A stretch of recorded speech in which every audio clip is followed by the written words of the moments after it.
Hi, everyone.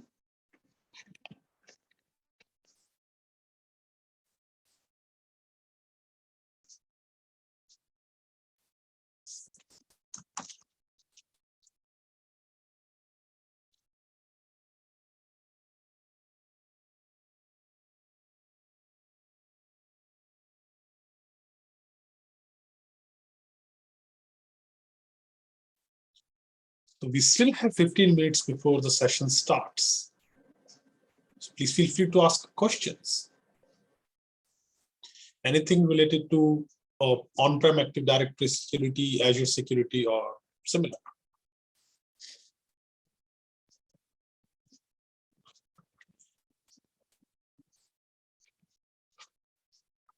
Please note that I would be able to pick questions only on Discord. So write your questions on the Discord chat.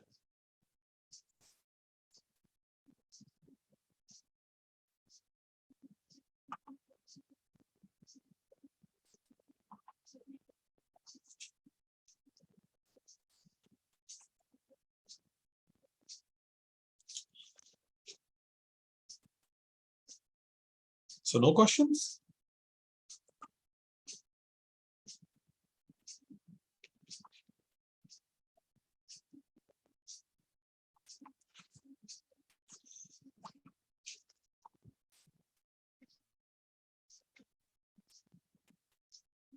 If you have problem with your OneDrive link, just log out from the lab portal once and log in again.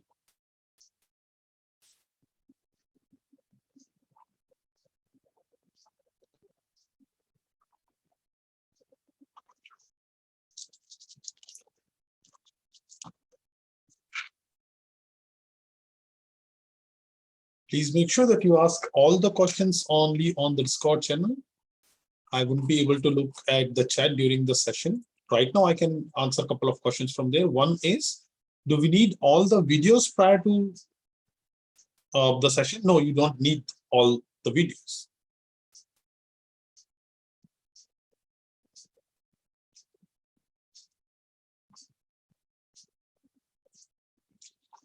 Please ask your questions on the Discord channel, not on the Zoom chat.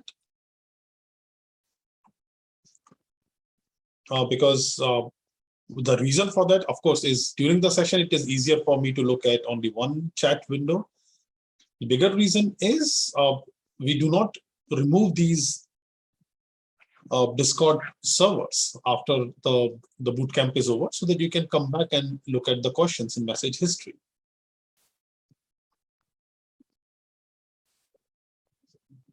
Would the tools be available for exam? No, when you start the exam, you have to copy over the tools that you require. Usually, I suggest to not copy over the complete tools.zip, but only the tools that you require.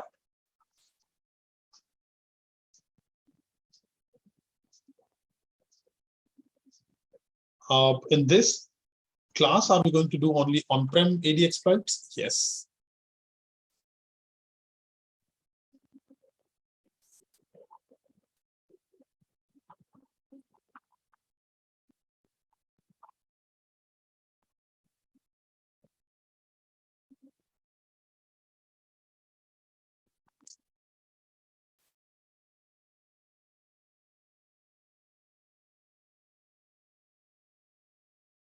So a couple of questions that I can pick up right now from the Zoom chat. Once again, won't be able to do that once the session starts officially.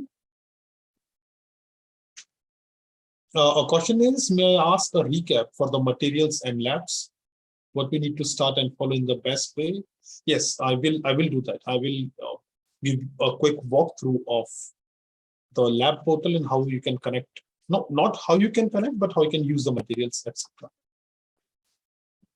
Another question is, I come from a network admin role and I'm going to take EJPT in 2 days. Is that background enough to take best of the course? Or you should be fine. You should be absolutely fine with that knowledge.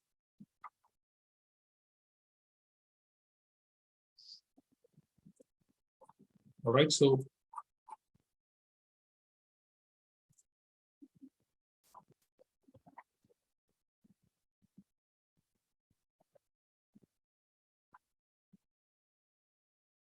Any idea why the full data parameter is not working? I believe, Kazmi, in the current version of Power View that we are using in the lab, it already shows full data. It's not a valid parameter anymore. Full data was used in Power View 2. What we are using in the lab is a bit of modified version of Power View.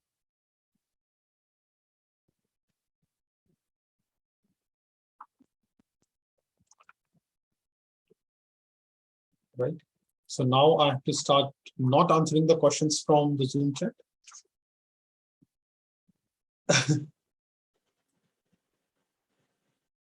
Please make sure that you take a look at the frequently asked questions. Right.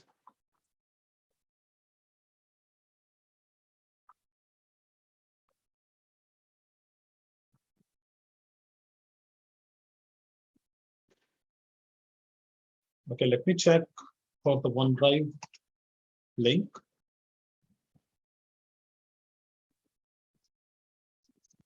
I can see that it is actually working fine, right, from an incognito mode.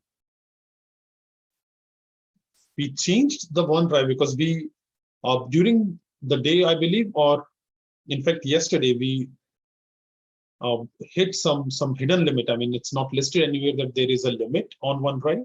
So we have changed the OneDrive link that was already present in the lab portal. So just log out and log in again. If the link still doesn't work, just copy the link and start and open it up in an incognito window. Thanks a lot, Exploiter.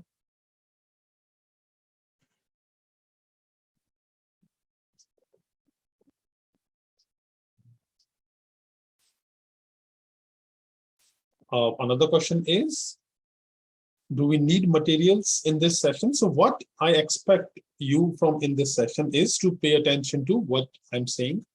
You may like to have a copy of the slides open so that it is easier for you to follow through. Please absolutely do not try to do the hands-on with me. I do not expect or recommend doing that. Right? So you have tried to absorb what we discussed during the session and try the hands-on later. And that is the reason that you have a continuous lab access.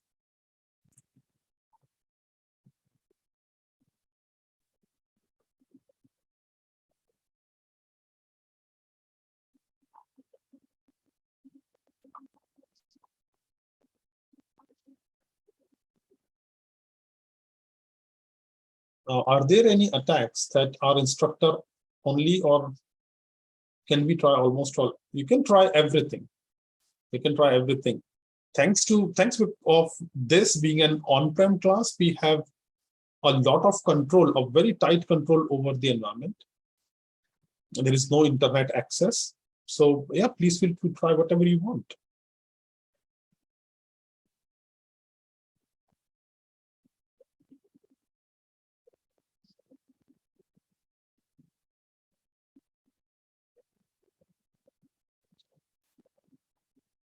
So a question is, will you be going over the lab manual / learning objectives, and then we can try it on our own after? Yes, Jake, that is the idea. Now, Seth, you can either reach out to the lab team or DM me your email. So that could be the reason. I can ask my team to check both for you, Seth and Letek.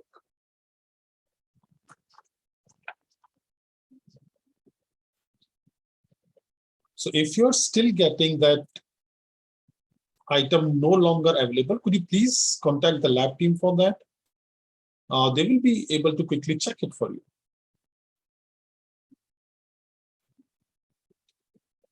I would suggest not to do that. Let me share the link if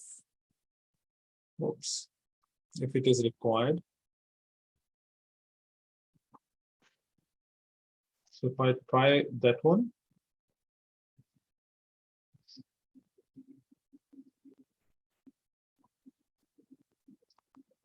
Okay. Those of you who are facing any issue, could you please tell me, do you see this type of lab portal or do you see more options here? For example, Luckbox, Lethac, Safe. Do you see this lab portal or do you see more options here? You see that, and when you click on the access lab material, you do not, yeah, and are most of you able to access it? That's what it is. Just go on access lab material here.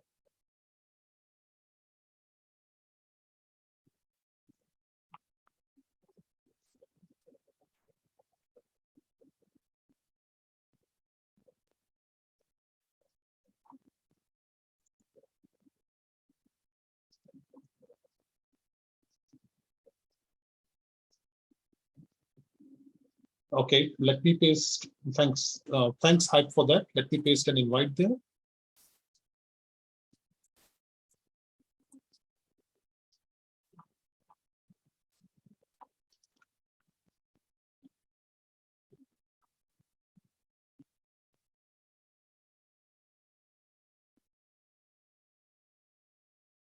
A question is, using web-based access to connect to the lab VM, does that have any drawback compared to using VPN? Tops, if you're used to use Guacamole, because that is what we use for web-based access, then you would be fine. In case of VPN, you RDP to the student VM. So copying and pasting stuff is usually easier. That's the only benefit. In fact, in the case of the web-based access, there is no way that anyone could connect back to your host machine. So if you're absolutely paranoid about security of your host machine, then you may actually like to use the web-based access.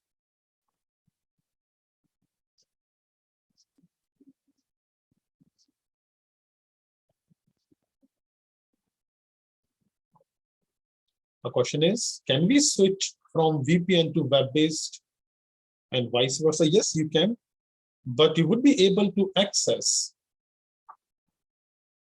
the student VM using just one of the methods. Not simultaneously, absolutely.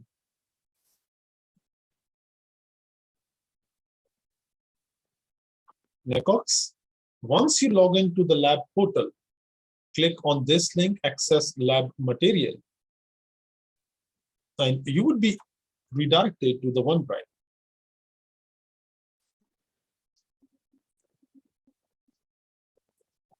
If you continue facing issues,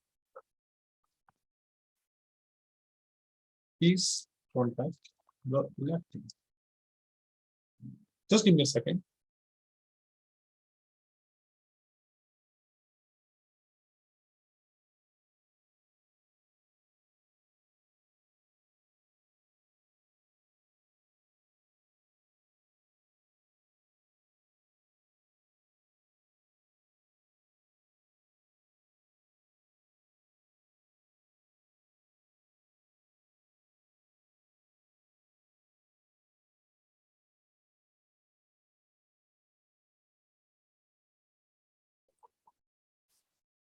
Excuse me.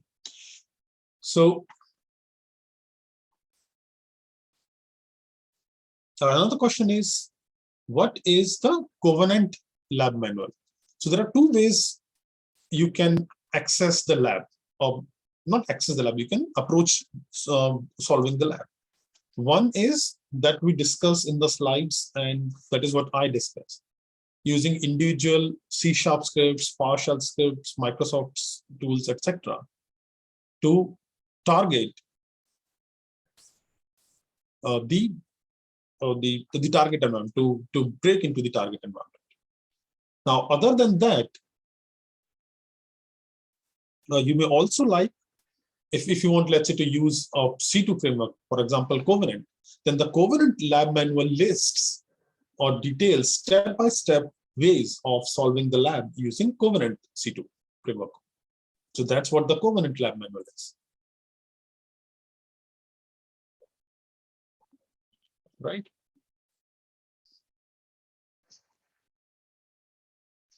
Another question is the exam living off the land based or covenant works as well? Everything. I mean, we have had students who have used anything from Cobalt Strike to Covenant to Sliver and whatnot. I mean, it depends on how comfortable you are. But if you're using a framework, please make sure that you explain what, let's say, a particular command does.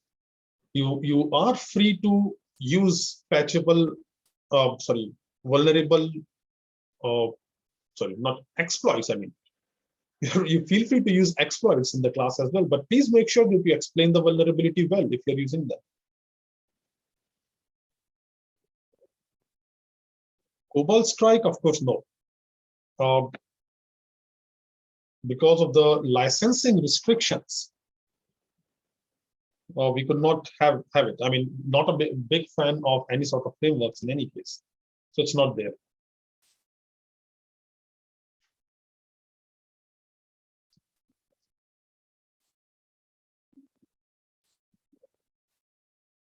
All right, so now we may like to start the session. For the very last time, let me write on the Zoom chat that we need to ask questions on the Discord channel. And let me put out the invite there once again.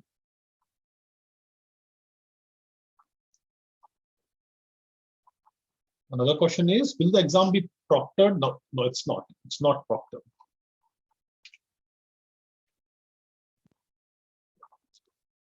All right. So now let me start the session officially.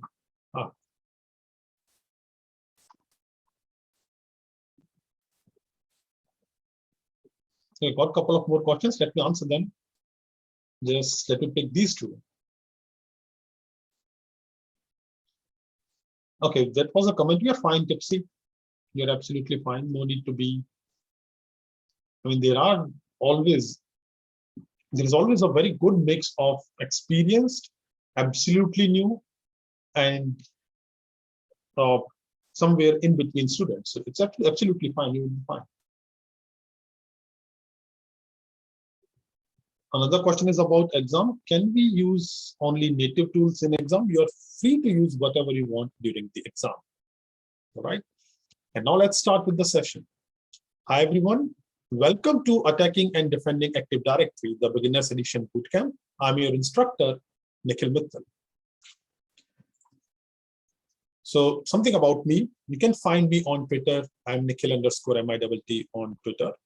I'm the author of Red Team Labs on Pentester Academy.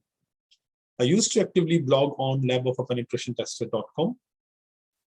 You can find me on GitHub as Samrat Ashok. I'm the creator of a few open source tools like Nishang, Deploy Deception, Race Toolkit, etc. that help both red and blue teams in performing their jobs better. I'm interested in offensive information security of Active Directory, on-prem Active Directory, Azure, and other Windows technologies. I've previously spoken multiple times at DEF CON main stage, DEF CON villages, different versions of Black Hat. I regularly speak and train at BrewCon, and more. I first spoke, I believe, at Black Hat in 2010. And I think I spoke at the last in-person version of DEF CON. I mean, when it was not hybrid, but it was in 2019. Don't you know? We lose track of time. Right? Time has been frozen since March 2020. What is it, 21? Yes, the COVID years. Right? So I'm seriously, I lose track of years now. So what are we going to discuss in week 1, that is today's session? So these 4 slides is the first one. The 4 slides list the course content. I'm going to just go through the first one. So we will see in this session, we'll start with a very, very quick look at what Active Directory is. I'll briefly touch PowerShell tradecraft. I believe offensive C# as well, and its tradecraft. After discussing all of that, we'll see with this, we'll discuss our methodology, the various steps that go into our kill chain. Once all of that is wrapped up and I introduce you to our target environment, we'll jump into the labs and start enumerating stuff. We'll see how we can extract information like users, groups, group memberships, ACLs, group policies, etc. And we'll use them to map attack paths. We'll also see local privilege escalation techniques on Windows machines, not in much depth because the focus of the class is Active Directory, but we'll discuss them enough to carry forward with the class. We'll also see how we can hunt for local admin privileges on other machines in the domain using multiple methods. And if the time permits, we will go for the very last one as well. That is, we'll see how we can abuse enterprise application to execute some complex attack paths that involve bypassing AV, not EDR, and pivoting to different machines. And then later on, you can take a look at contents of week 2, 3, and 4. No need to go through them right now. So how is the class structured? What is our goal? How is it structured? So this bootcamp is beginner friendly and it assumes absolutely no previous experience with Active Directory security. However, you're expected to understand basics of Active Directory, like how do you log on to a domain joined machine? What is a domain? You must know that, okay, there is something called a domain controller that handles everything in Active Directory. Nothing more than that is required. So the way the class is structured is I will introduce a concept, let's say ACLs, and then I'll demonstrate how an attack can be executed by abusing ACLs. And then there is a learning objective section where you can practice on the lab. Once again, please absolutely keep in mind that I do not recommend or expect that you try the learning objectives with me during the session. Unless you've already done the lab twice, you would not be able to keep up and would simply end up losing on some interesting information. So focus on discussions, asking questions. You can always take a look at lab manual walkthrough videos and you can ask questions on Discord from me to understand the commands, etc. So focus more on concepts. Now in the lab, like a real world red team operation, I like to use built-in tools as long as possible. And more than that, a lot of focus is on functionality abuse. So we are not going to use any exploits and exploitation framework. The patch cycle of the lab, I believe, is October 2021. So some of the publicly available exploits will work in the lab. Please feel free to try them.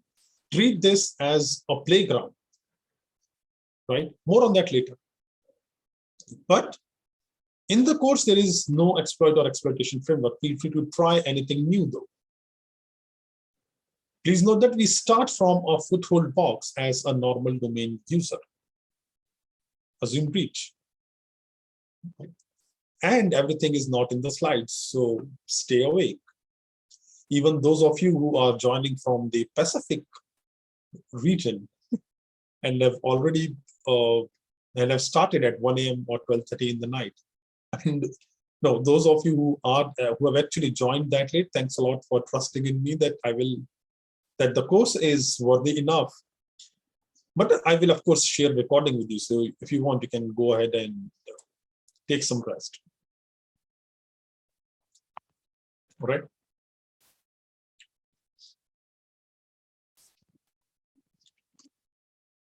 Now, before we jump into the labs or anything else, a word of caution. Please take a note of what is in scope.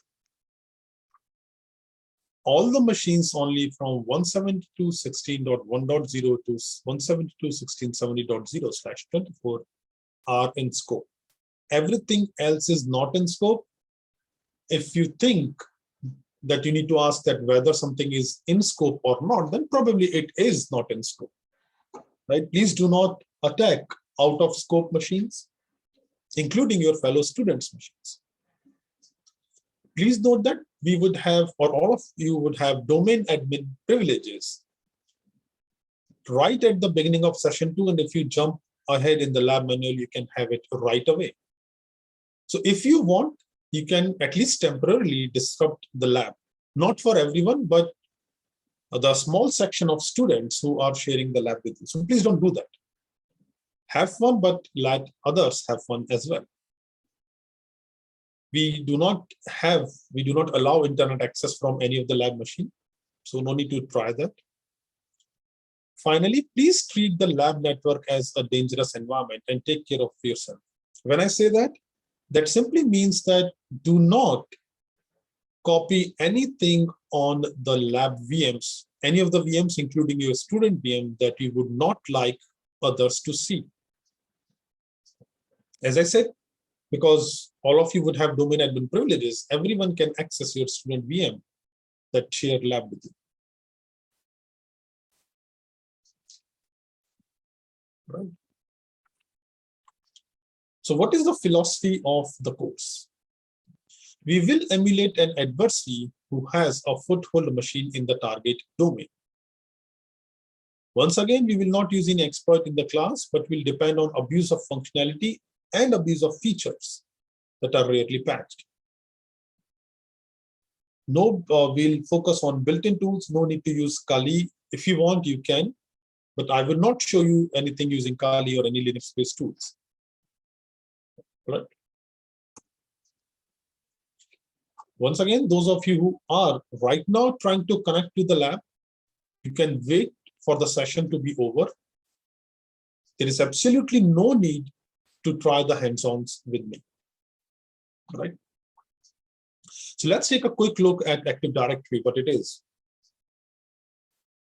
It is directory service, of course, used to manage Windows networks. So everything is an object in Active Directory. Like a user is an object, a computer is an object, and so on. So Active Directory stores information about objects on the network and makes it easily available to users and admins. If I quote from Microsoft's documentation, Active Directory enables centralized, secure management of an entire network which might span a building, a city, or multiple locations throughout the world. This is something Active Directory looks like.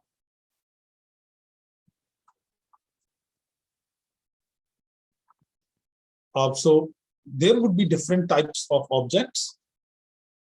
Let's say user objects, machine objects, and other stuff. There could be other directories, email servers, applications.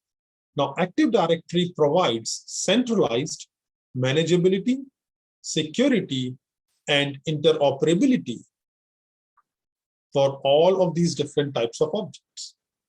And these objects could be anywhere in the network. I mean, physically, they could be anywhere.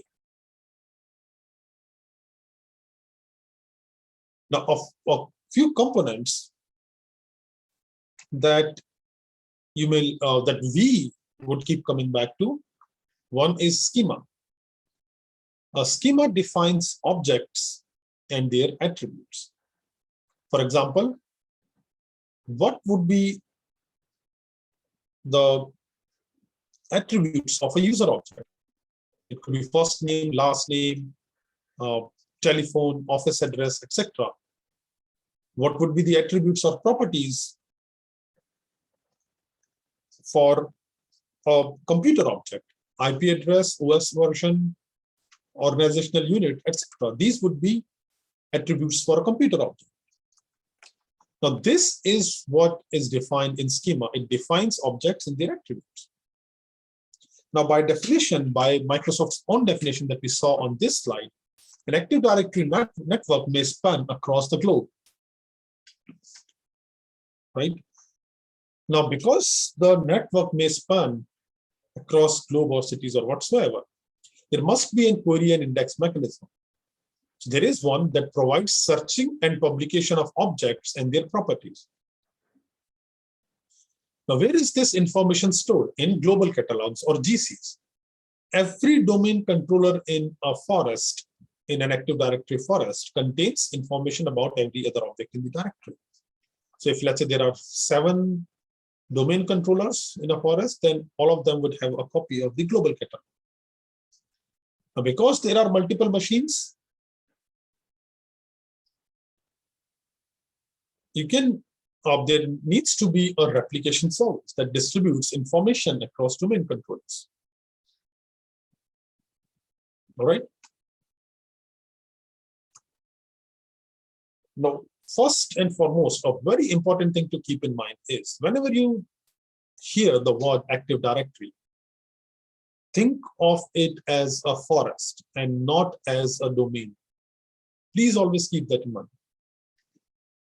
That is, when you say, okay, let's talk about Active Directory security, immediately switch to a forest, not a domain. That is, even a single domain Active Directory environment is actually a forest with just one domain, that is the forest root domain.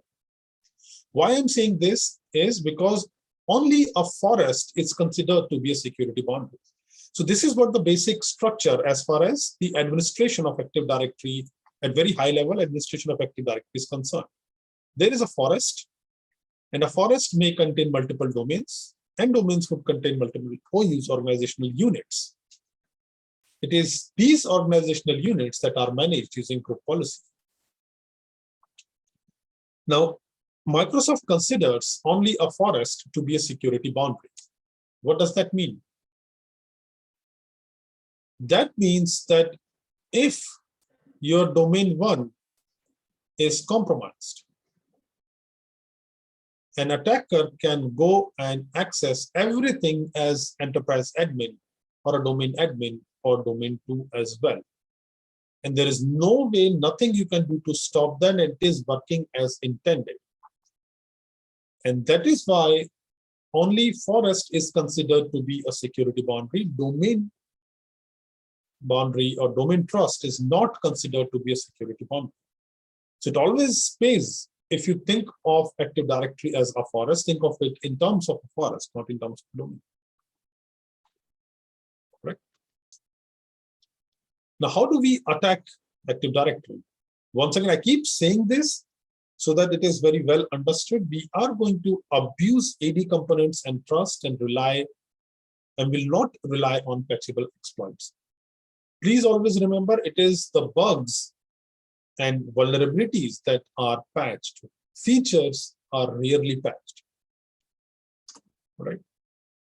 So what are the platforms or what are the tools that we are going to use? One, of course, PowerShell. So what is PowerShell? It comes baked in by default in every Windows version post Windows Vista and Server 2008. Provides access to almost everything in the Windows platform and Active Directory environment. And that is why it is very useful for attackers.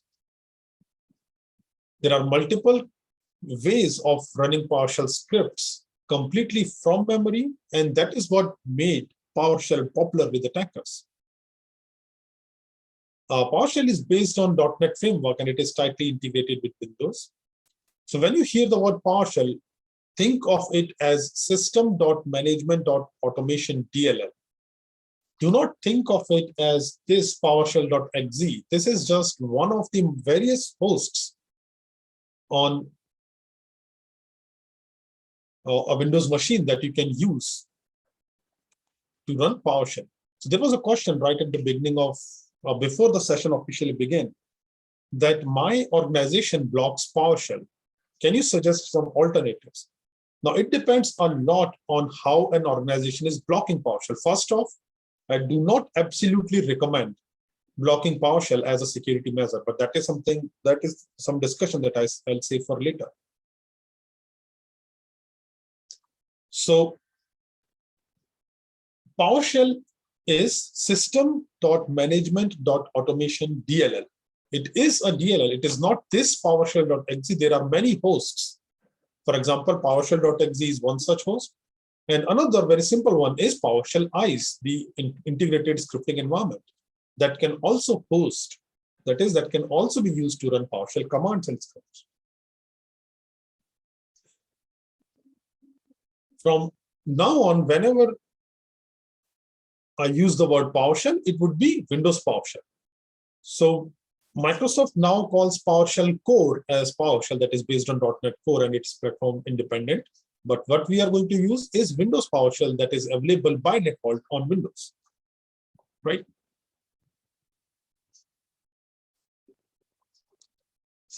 Now, okay, so there's a repetition. So this is what PowerShell is, right?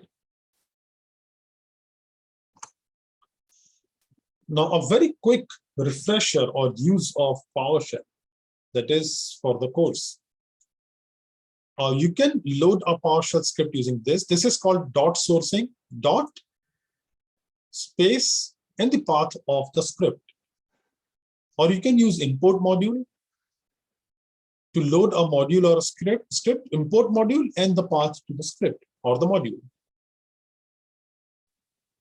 Right? Once you import a module, you can list all the commands from the module using get command, dash module, and the module name.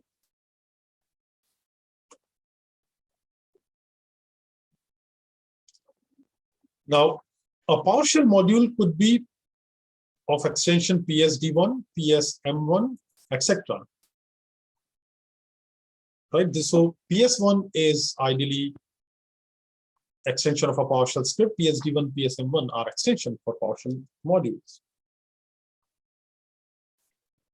Now, what made PowerShell popular with attackers in about 10 years ago?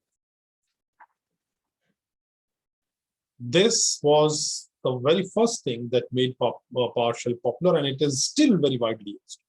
So what are we doing here? In PowerShell version 2, there was that came with Windows 7. There was absolutely no built-in commandlet to interact with web services or websites.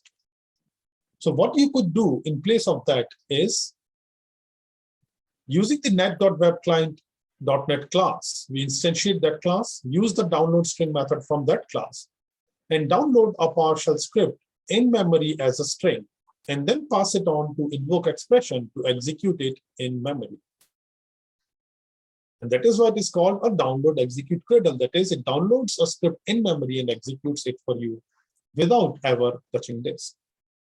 In fact, this was abused so much that Microsoft came up with AMSI, anti-malware scan interface, to deal with stuff like this. Now, that's not the only download execute cradle. There are more, like this one that uses COM object of IE. PowerShell version 3 onwards, you can use invoke web request with use basic parsing here.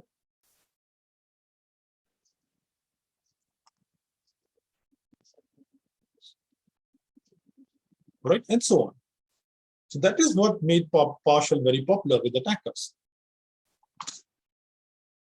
How can you interact with Active Directory using PowerShell? Using XC type accelerator, .NET classes, native executables, calling WMI using PowerShell, using Microsoft's own Active Directory module, and so on.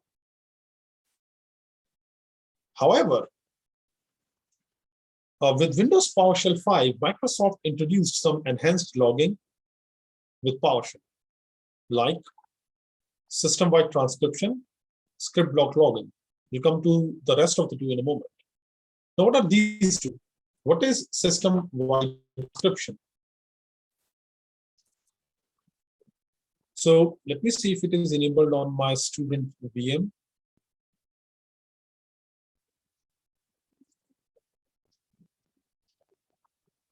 Not on my VM. Okay, so what system-wide transcripts are?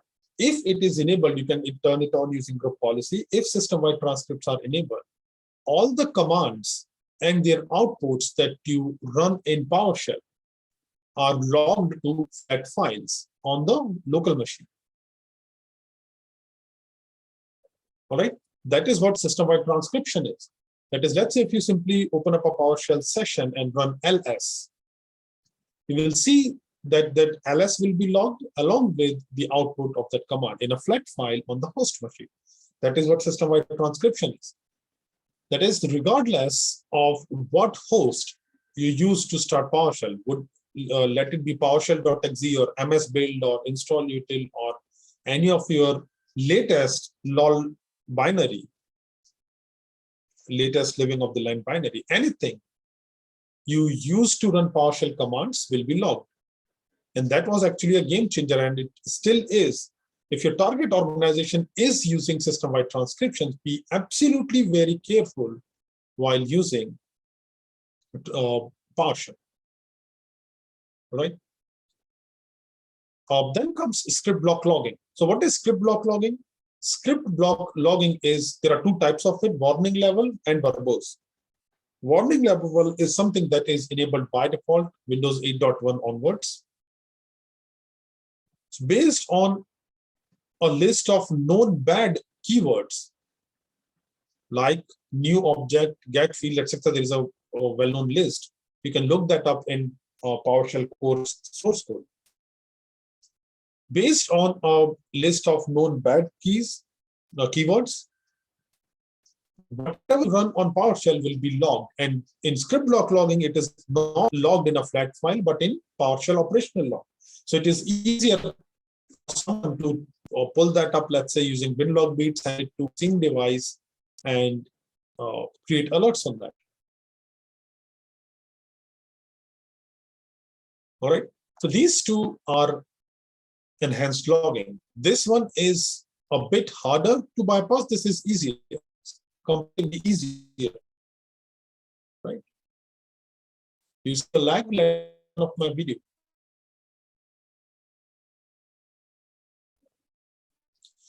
Let me know if it's better now. So just turn off my video to.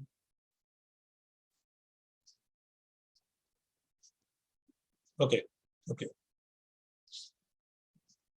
Now, the next one is anti-malware scan interface. So script block logging is of two types: warning level and verbose. Now, warning level is what is enabled by default based on known bad keywords. Whatever the command you run on PowerShell, if it contains any of the known bad keyword, it is logged in the PowerShell operational logs. All right.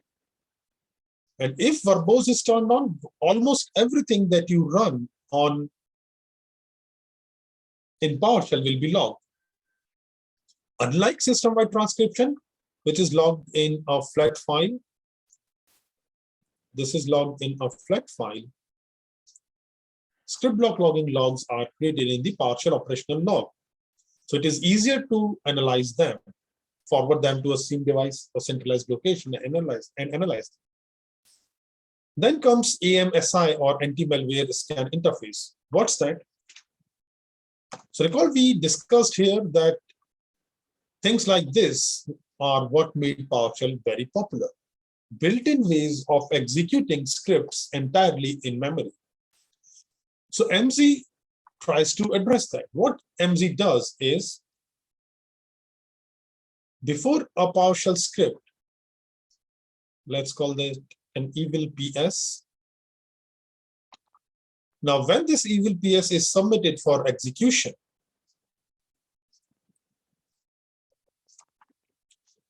MZ steps in, and the only thing that MZ does is it passes this on to the registered AV.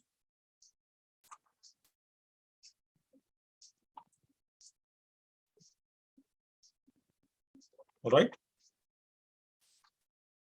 That is the MZ provides visibility to the registered AV that, okay, this is a script that is about to execute. You got a signature for that. Is there any static detection that you have for this script? Now, if the AV has a signature for the script, then there would be a detection. That's what MZ does. That's what the purpose of having MZ is. All major antivirus supports MZ. However, usually it is, at least in case of when Windows Defender is used as the AV, it is pretty trivial to avoid or bypass MZ, right? Then comes the constraint language mode or CLM. Now, this is something that we will face with one of our target machines as well. If app locker or WDAC, that is device guard, is configured on a machine, and if there is any condition on execution of PowerShell scripts, even if it is an allow condition, Windows PowerShell relegates to a constraint language mode. Now, in a constraint language mode, you cannot do anything interesting like any of the tools that we are going to discuss in the class other than Microsoft's own tools absolutely do not work in a constraint language mode, right? So that's what PowerShell detections are. What is not a PowerShell detection or a security control is the execution policy.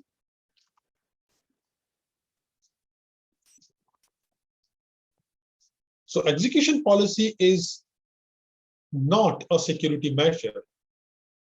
It is present to prevent user from accidentally executing scripts. At least that is what Microsoft's stand has been now for the last few years.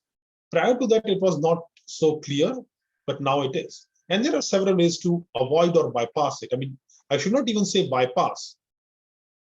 Without having any admin privileges, you can start a PowerShell process like this. Or you can simply run a command in place of a script because execution policy is there for scripts, not for commands. Or you can pass an encoded command, or you can use this, or a lot more ways.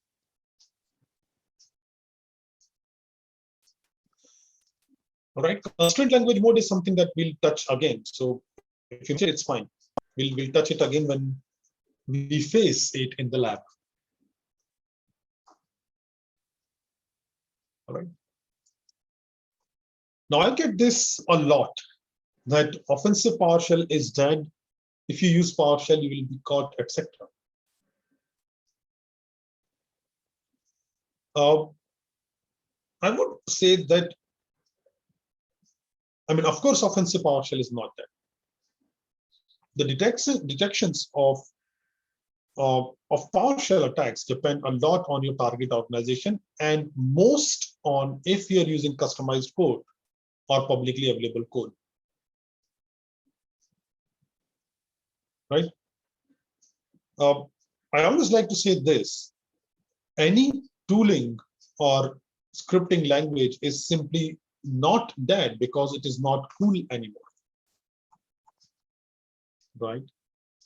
Use the scripting or programming language that you can use to modify publicly or customize publicly available code.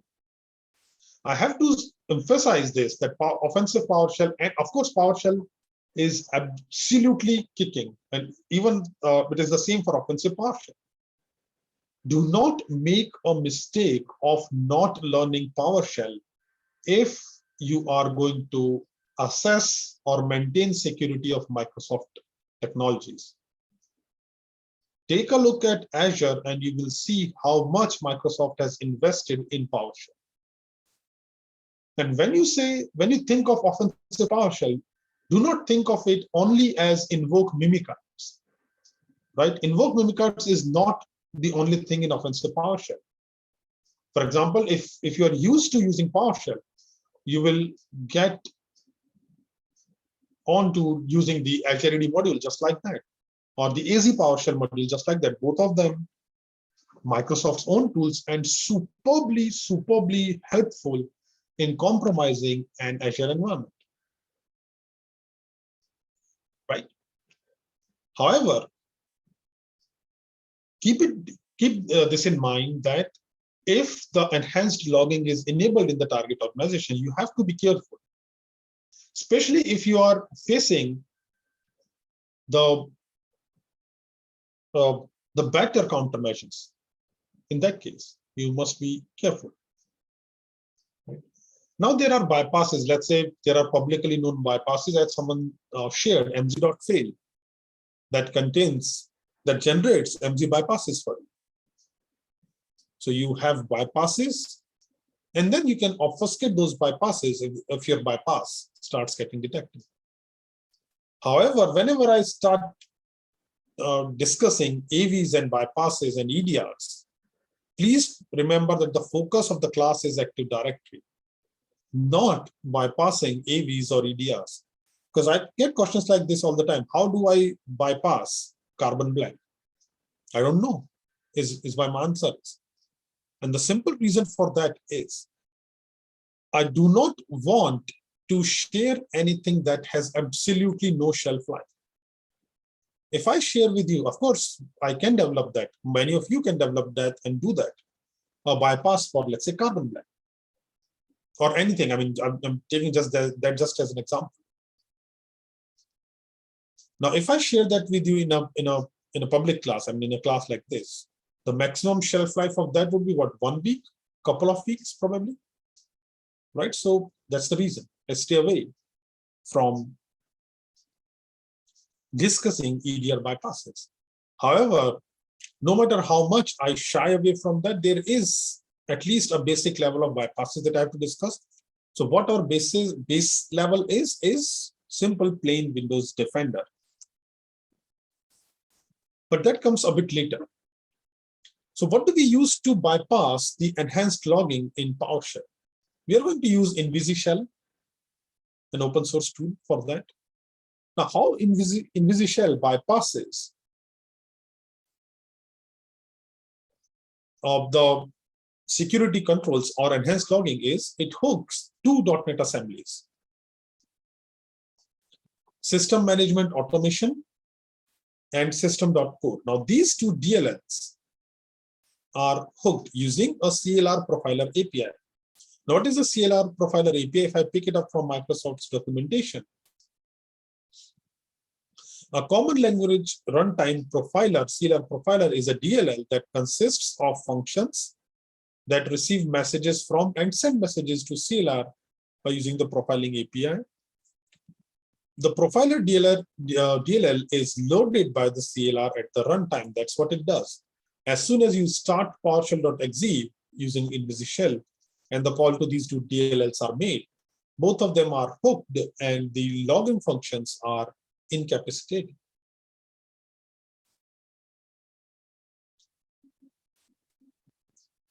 Hooked means, what does hook means? I would say, think of it simply as interception, right? To incapacitate, make the functions ineffective. How do you use InvisiShell? If you have admin privileges, you can run this batch file from InvisiShell. If you do not have admin privileges, you can run this. So when you run any of these batch files, it creates some registry keys and starts PowerShell.exe file. And then when we type exit from that session, it performs some cleanup. Now, as I was saying, we cannot shy away from discussing at least some of AV bypasses. Even, in fact, even for the InvisiShell directory or folder that you have on your student VM that contains a modified version of InvisiShell so that Windows Defender does not flag it. Now, we can always load scripts in memory and avoid detection using MG bypass. But how do we bypass signature-based detection of on-disk PowerShell scripts if we talk about Windows Defender? So there are multiple ways of doing that. One of the ways is to use MZ trigger. What MZ trigger does is it can identify the exact part of a script that is detected by Windows Defender. So for example, using MZ trigger 64.exe, if we run it against invoke PowerShell TCP detected. So what is this invoke PowerShell TCP? This is a reverse shell that I wrote a few years back. And it has been used by everyone from, of course, pen testers, red teamers to APTs and whatnot. So it is pretty easily detected.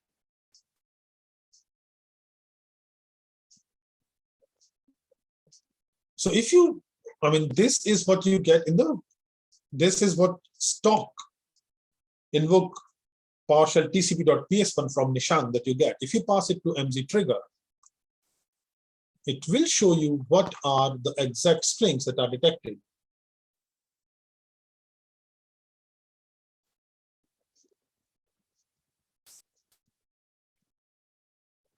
All right. Now, for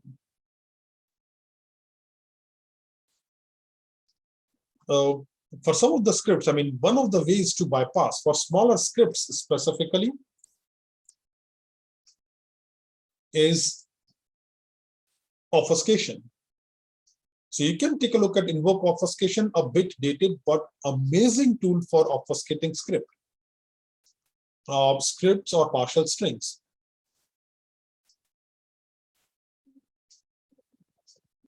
So that is something that you can use as well. For example, the MZ bypass that we use in the class, I think just once though, this MZ bypass that you can find in the lab manual as well. Okay. This one, it is an obfuscated version of a publicly known MZ bypass. Obfuscated using invoke obfuscation. All right.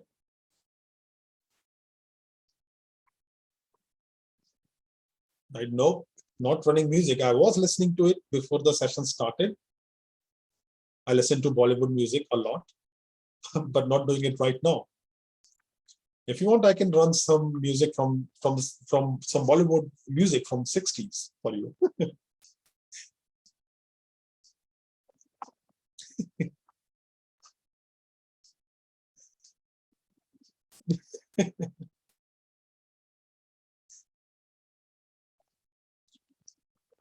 So a question is, obfuscation means turning the malicious script into a non-malicious for the MZ. Yes, so obfuscation means that if there is a detection, so a very good example of obfuscation is something like just this part. From all of our bypass, from the full bypass, just take a look at the very first string. If I can just center that on my screen. So this is obfuscation of set item. Now, if you think that set item is marked as malicious for some reason, then you obfuscate it. That is, you introduce a backtick, let's say here, make it camel case, get a backtick here. So using this is what obfuscation is.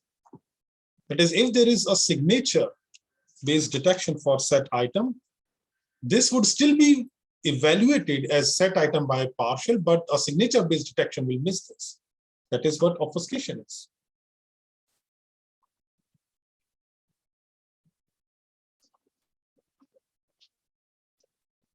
Right.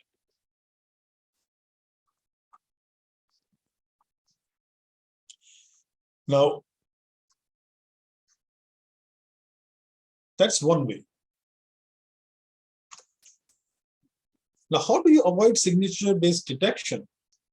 It's pretty simple to bypass, to bypass signature-based detection. There's just 4 steps. That's very methodological. Scan a script using MZ trigger, modify the detected code snippet, rescan using MZ trigger, and keep doing that as long as you do not get a result like this, MZ result not detected or blank.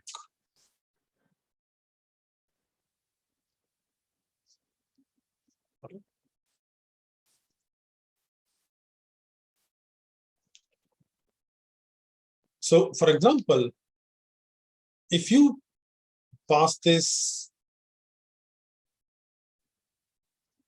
if we scan a script, for example, power up, So PowerUp is a script in PowerShell that can be used to check for privilege escalation on a local machine.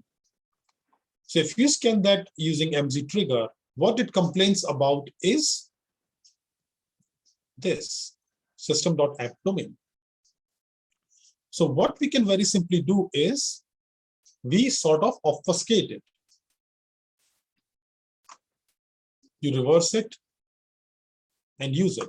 And then when we check it with MZ trigger, it won't be detected.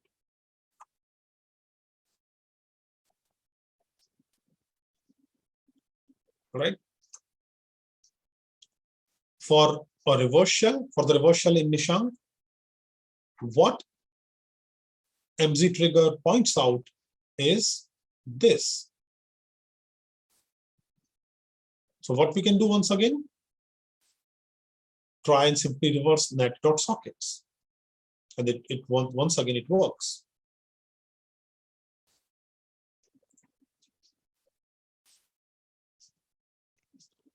So do you always just reverse the string? No, that's the easiest way. I mean, you can, if you check out, let's say, invoke obfuscation, there are other ways as well. That's just an easy way. And easier to explain as well. That's why I'm using that as an example. Now, if we look at the gold standard of bypasses, AV bypasses, it's specifically Windows Defender, then if we can avoid detection of invoke mimickers on disk, that is something that would be really interesting. Invoke mimickers is without doubt the most heavily signatured PowerShell script. Right? If your AV or EDR does not detect invoke mimickers, then it is time to switch to some other vendor. And I don't think there is anything that claims to be an AV and does not detect invoke mimickers. So if we pass it to MZ trigger and we have to rename it, right? When I was testing this, I could not actually check it with invoke mimickers. I have to rename it. To be honest, haven't gone into details why I was not able to do that, but I just rename it to mimi.ps1. And then it resulted in multiple detections, multiple strings, including the name and Twitter handle of Joseph, who now works for Microsoft, interestingly, for many years now, actually. So what we can do is remove the comments, modify each use of dump creds. Dump creds is the parameter name in invoke mimickers. Modify the variable names of the Win32 API calls that are detected, and reverse the strings or make changes to the strings. And also the mimickers compressed DLL. So invoke mimickers contains the complete mimickers DLL in a compressed format. So we need to make changes to that as well. How? Using this, we make changes to dump creds. We change the parameter set name to DC or whatsoever you want everywhere. Right? We need to modify the variable names of the Win32 API calls that are detected. What are the calls that are detected? Virtual protect, write process memory, create remote thread. So we made changes to the names of those variables.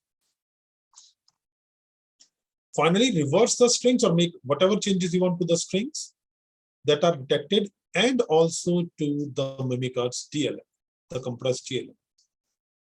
Please note that because of these changes, when you run the invoke mimickers on the lab VM, it takes some additional time, 30 minutes to a minute, additional time to execute.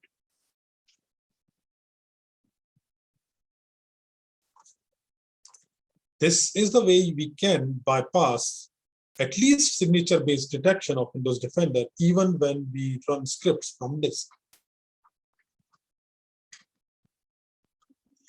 All right. Now, what is the methodology that we are going to use to compromise or attack the target environment or lab environment? It is the assume breach methodology. So assume breach that is not a reactive methodology, it is a proactive methodology. That is, in place of the traditional perimeter-based security where you dig trenches, you have a perimeter-based security and you're locked and loaded for the adversary to come in. In place of that, here you assume that the adversary has already breached the target environment, right? So to sum it up, it is more likely that an organization has already been compromised, but just has not discovered it yet. So it contains 6 steps. We would be focusing on red teaming, insider attack simulation, and blue team.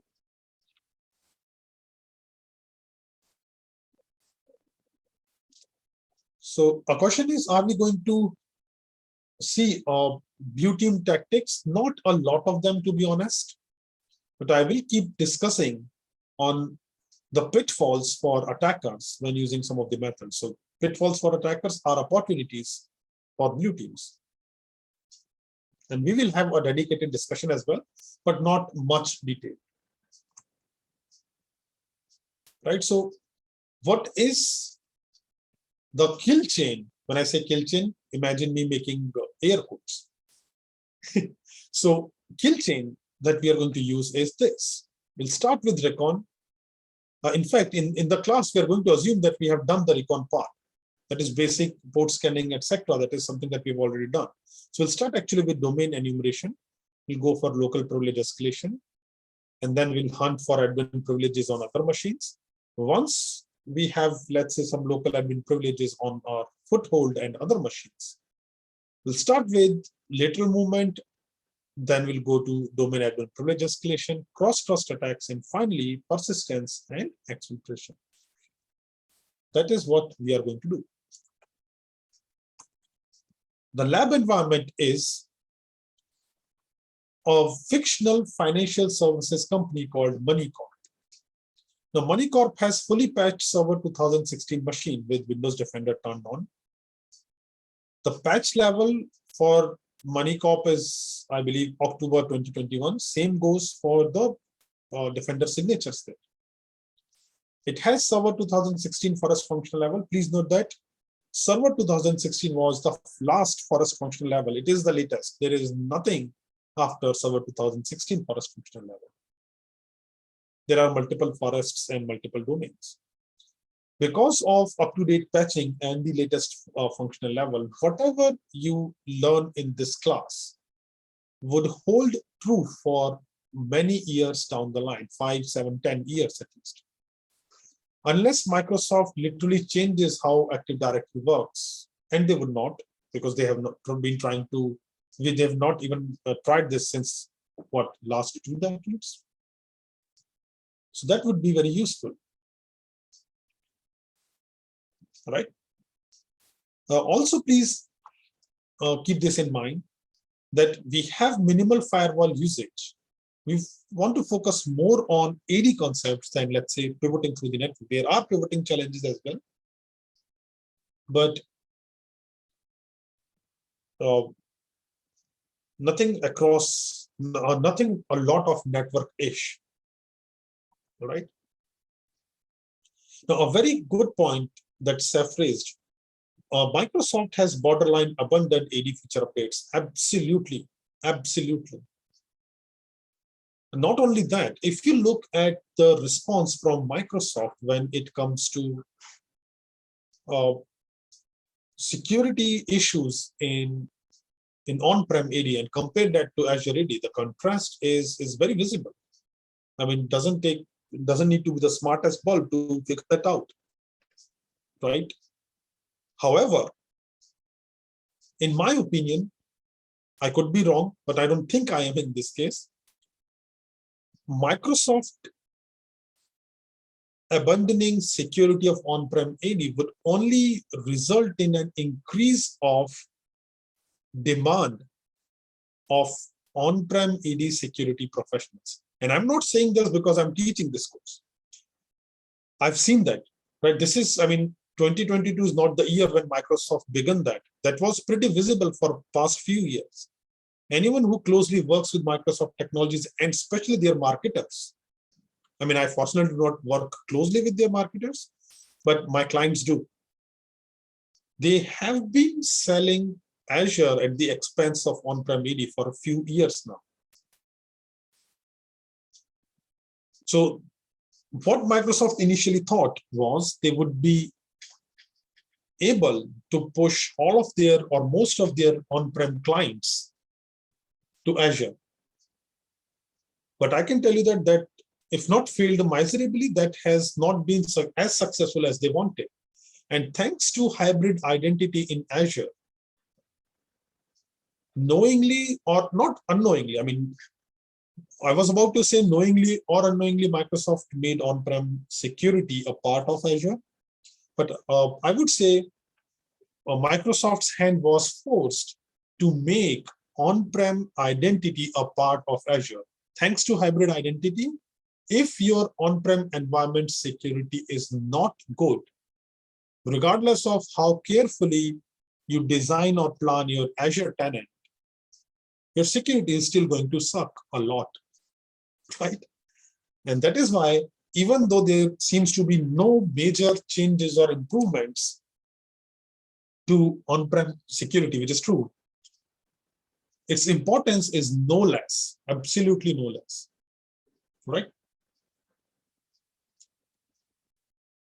Now, how do you access the lab environment? You log on to adlab.enterprisesecurity.io using the Google account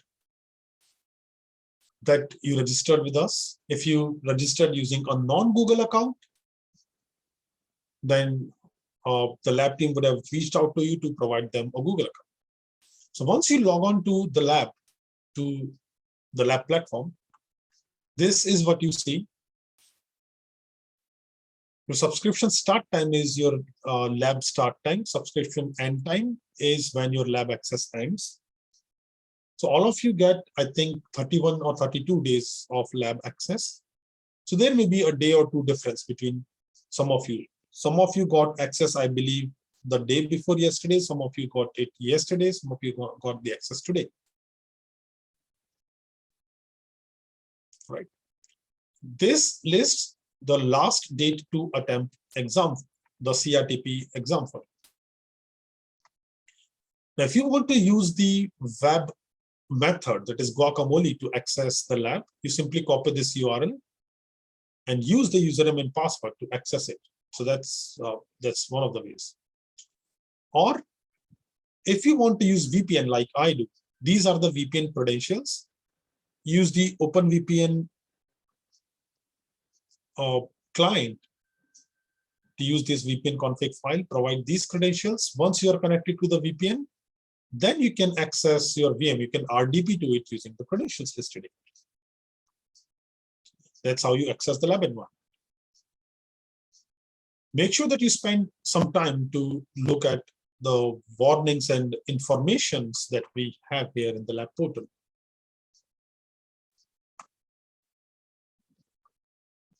All right, you can check out frequently asked questions. I mean, no one really reads these, but it always helps, right? It brings some mental peace if we have frequently asked questions here. No one really reads that though, right? But yeah, it's there if you want. In the lab options, if you click on certification exam, you get the exam attempt expiration date here as well. And you have the ability to choose an exam location out of 4 server locations: US, Europe, Southeast Asia, and Pacific. Now, the lab environment, the practice lab or the challenge lab that we would be solving or doing throughout the 4 sessions, that is shared, but not across all hundreds of you. That is shared for, I think, just 10 or 12 of you, or 10 or 15 of you. I mean, pretty reasonable. So our lab environments, we have tested for more than 300 concurrent users. But of course, we do not use that. I mean, not worth it to crowd a lab instance with that many users. Right? So we just keep a handful of users in a lab instance. But in case of the exam lab, it is an absolutely dedicated lab for you. Currently, the CRTP exam is a 24 hours hands-on exam. You choose a server location, click on, excuse me, click on setup exam button that shows up here. It takes 15 to 20 minutes to set up your dedicated exam environment. And then you can access a student VM in the target environment. Try to compromise all the machines. There are multiple exam instances. All of them have 5 machines. So you need to compromise all the 5 machines, not including your student VM. Write a simple walkthrough report. Share that with the lab team within 48 hours of your exam expiry. And that is all that you need to do to clear the exam. All right. Even if you do not want yet another certification, I would still suggest you to try this. Would be a fantastic, interesting challenge.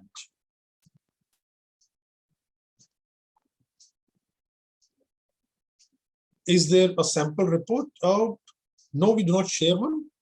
But you can think of the lab manual that you get in the course materials. Think of it as, I mean, not as detailed as it is, but you can use that as a template. That is, explain that what you are going to do in a couple of sentences, the command, what would the command do, and a screenshot as an example.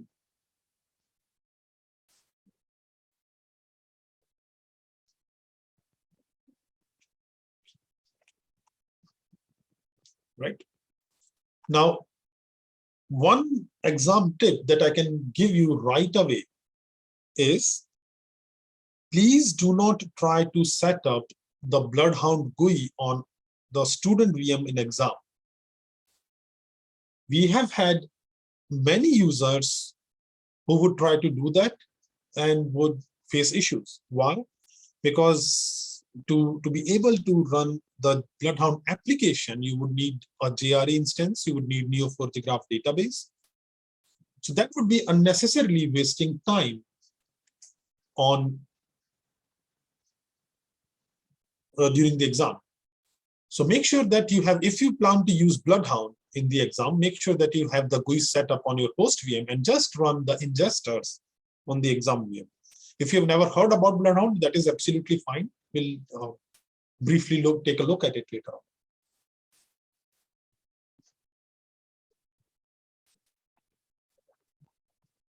All right. Then there is a flag verification as well.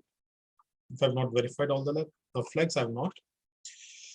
So if you verify all the flags, 40 of them, then we will send you a course completion certificate once the session is over.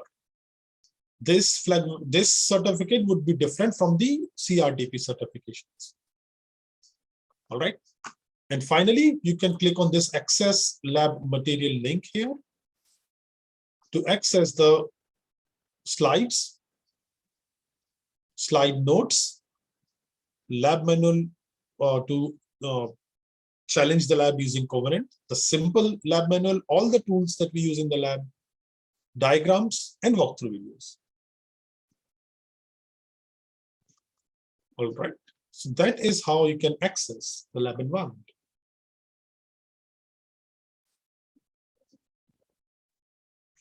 A question is, can the use of PowerShell be enough in the exam? Yep, that's enough. That is enough.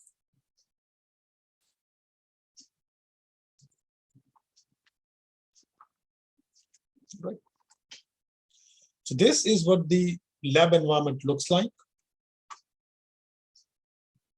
So we land on these student VMs within a domain called $corp.moneycorp.local. Now this domain contains multiple target servers. There is a forest, of course, moneycorp.local. There is a child domain, us.$corp.moneycorp.local. There is a trust relationship with eurocorp.local and eu.eurocorp.local.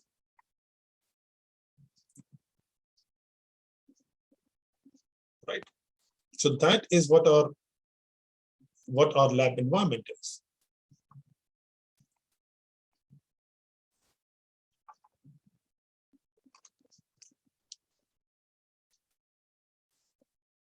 Now let's start with our first phase of attack.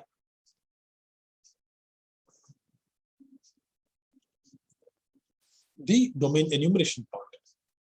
So what is it that we can use for domain enumeration? A question is, will you share exam network diagram like this lab diagram? Nope. That is something that I expect you to be able to draw. I mean, I'm not asking to draw the diagram, but you have to envision that after enumeration that, okay, this is what the target environment in exam looks like.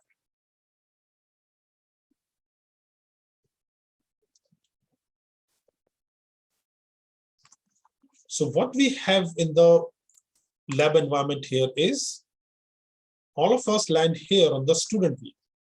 I mean, our own student VMs. These VMs are joined to $cop.moneycop.local. Now there are multiple target servers in this domain. This domain has a parent domain that is forest root called moneycop.local and a child domain. And then there is a trust relationship with a forest, with another forest called eurocop.local. Eurocop.local has a child domain as well.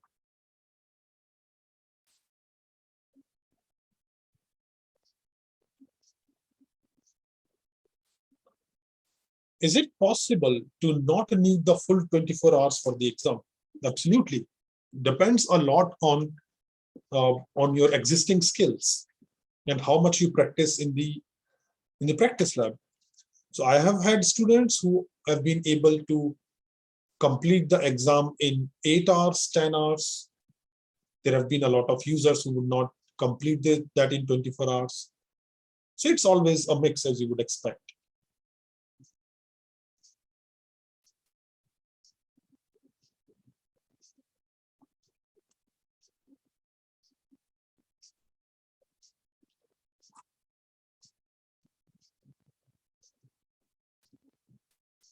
All right.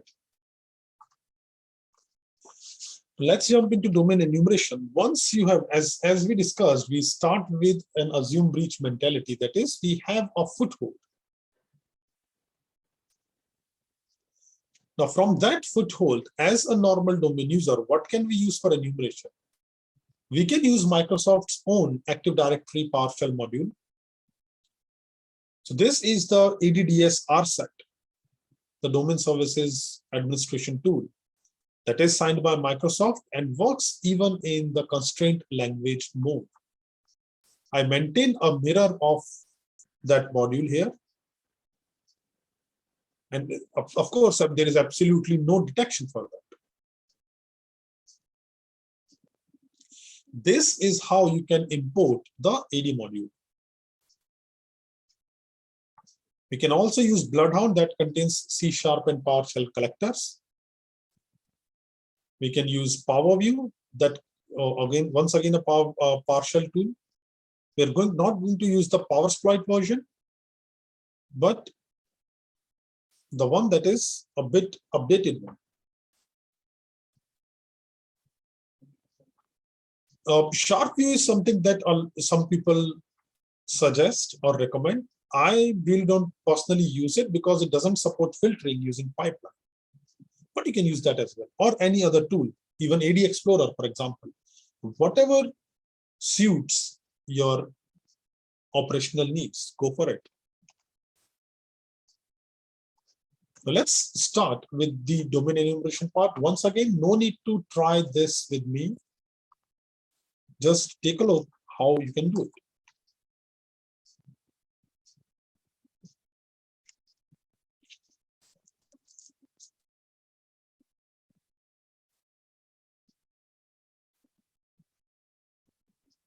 Okay, I'll check that. I will check that. So if one of the links is showing a 404, let me check that. Is there a break in this one? Unfortunately not. It's just a small class, just 2.5 hours.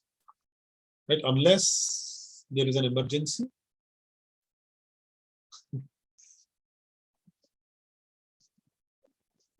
So first, what we are going to do is, if you take a look at these slides, there are two fonts here. The darker one, Lucida Console, that is for Power View commands. The lighter one, Courier New, is for the AD module. So what I'm going to do on my student VM, I'm going to start not partial sessions. I'm going to start two processes, two command prompts. In one of them, I will load the AD module, and in another one, I will load Power.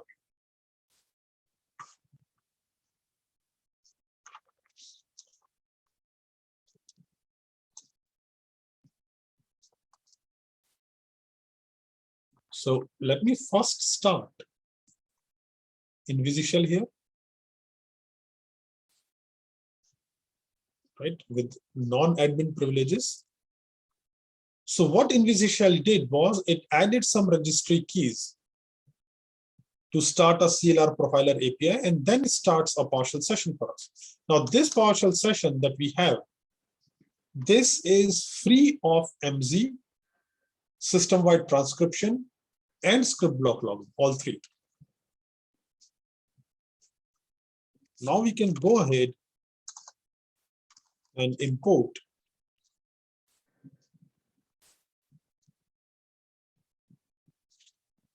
the AD module. Please always keep in mind, as in the slides, you have to import both the DLN and the PSD1. Otherwise, not all the attributes would be listed. So this is here we loaded the AD module. And let me run, whoops, another InvisiShell. Why are we using InvisiShell here? So that any logging, because we are in the target environment, we are on a foothold in the target environment, any logging should not lead to detection. Once the partial session starts up, let's load Power View.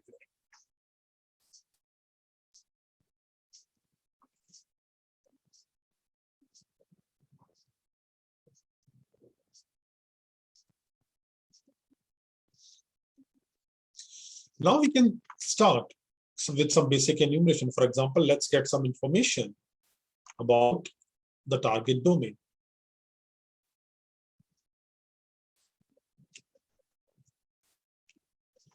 Let me pick some questions from Discord.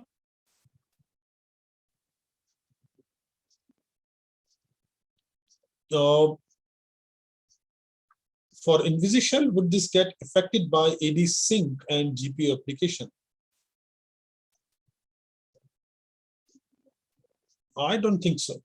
I don't think that it is affected by that. What does that batch file do? It makes some entries into the registry so that whenever you start PowerShell session, it can hook up a couple of DLLs that we discussed earlier to bypass detection.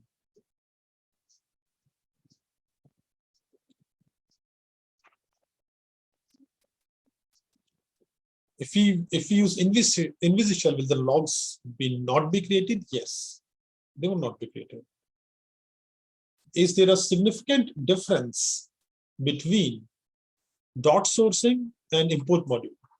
No, yes, there is. You cannot dot source a module. It will result in an error. You have to import a module. So if you have to learn just one of the commands, then go for import module.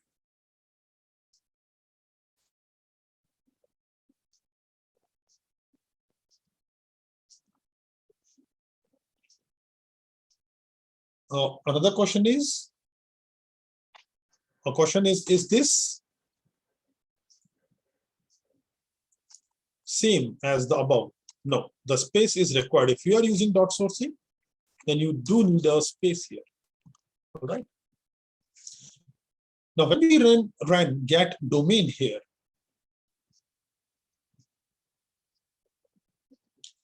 we are a part of a forest called moneycop.local. It seems to have just two domains other than the forest root. We'll come to that in a moment. Our current domain is $cop.moneycop.local. What else? There seems to be just one domain controller, dcop DC. There seems to be, there is a child domain for our current domain.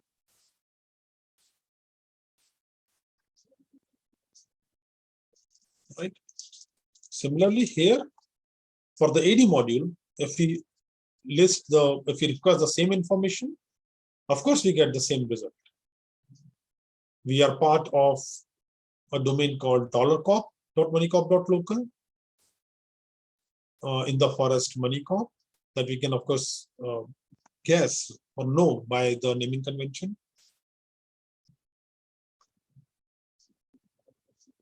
The domain functional level is server 2060.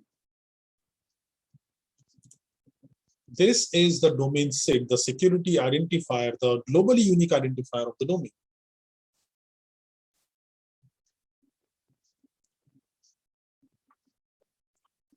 Correct. Now, if we have trust relationship with other domain,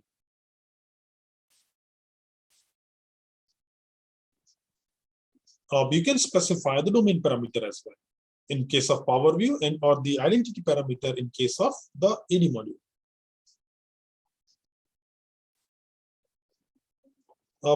So trust is something that we discuss at the end of today's session. So right now you can simply assume that we would be able to request the same information from moneycop.local.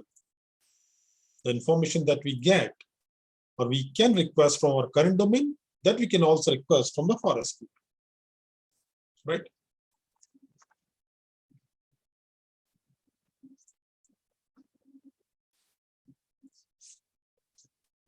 What else? We can take a look at the policy for the current domain.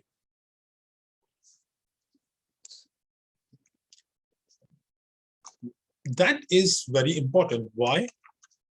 So let's take a look at this. When you run get domain policy data from Power View, we get some policies for the current domain.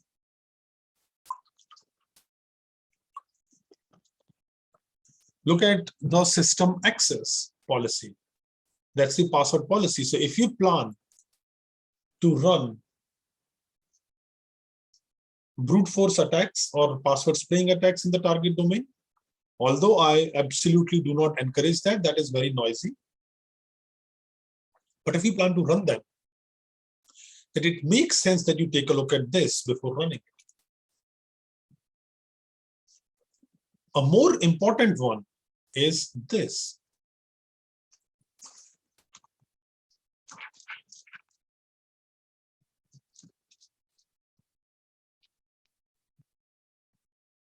Now, what's that? This is the maximum lifetime for the TGT, 10 hours, maximum renewal age, 7 days, I believe. Maximum life for a TGS or a service ticket, once again, 10 hours. Clock skew is, this is in minutes. So if there is a time or clock difference between DC and any of the member machines, then there would be a trust issue. Now, why is this useful? Let's say you compromise the target environment. You get the Kobe TGT hash, and now you want to forge a golden ticket. By default, Mimicards or any of its variants, by default, they create a TGT that has a lifetime of 10 years. Now, please always make sure that you comply to the ticket age and renewal time in the target environment to avoid detection. There are detection mechanisms that specifically look for if there is a TGT that does not comply with the Kerberos policy in the environment. So the idea of avoiding any detection is to gel in, to mix well with the existing stuff, not to create an anomaly is the goal. All right. So when I say that we are not going to discuss a lot of bypasses, that is for endpoint. when it comes to detection or OPSEC of AD related attacks, then we are going to absolute be on our toes. We are going to take it head on and try and check if we are not detected by absolutely anything at all.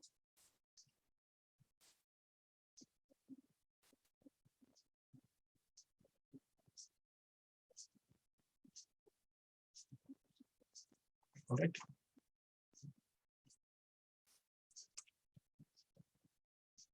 Now there are domain controllers, of course. So you can take a look at the domain controllers as well. So if I run get domain controller, what do we have here? The domain controller is, there is just one. It's called DCOP DC. That is for our current domain. It is a server 2016 standard machine. That's the IP address, contains only the default site.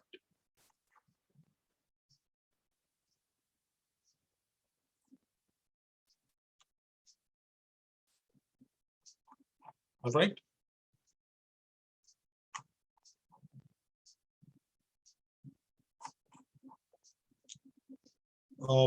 Necox, please look at my screen. That is what you need to do.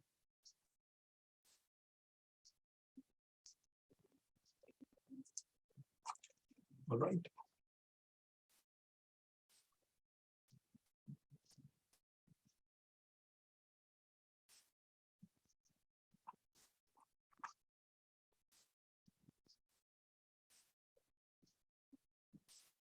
Okay. So my team mentioned someone needs an invite. Let me share an invite once again, a Discord invite on Zoom chat.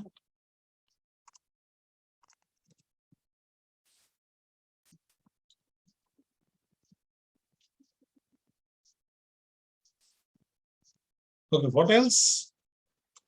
We can, once we have some basic information about the target domain.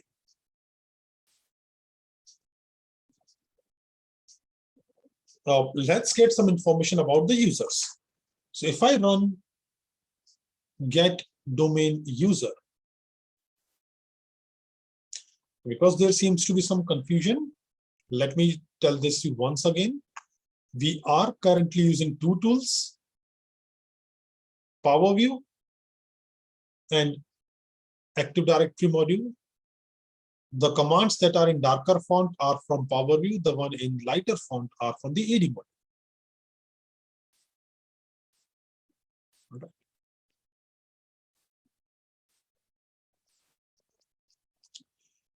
So let's list users once we have some basic information. Let's list users.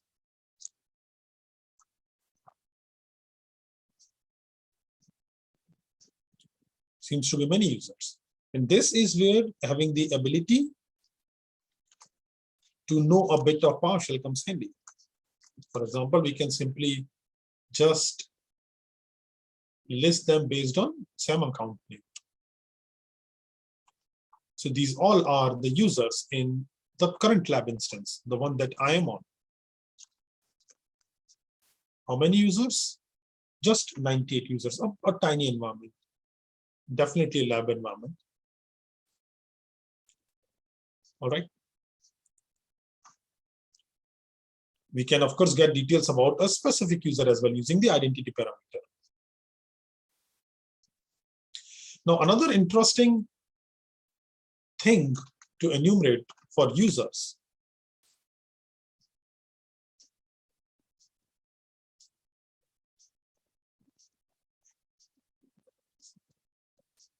is this, listing all the properties.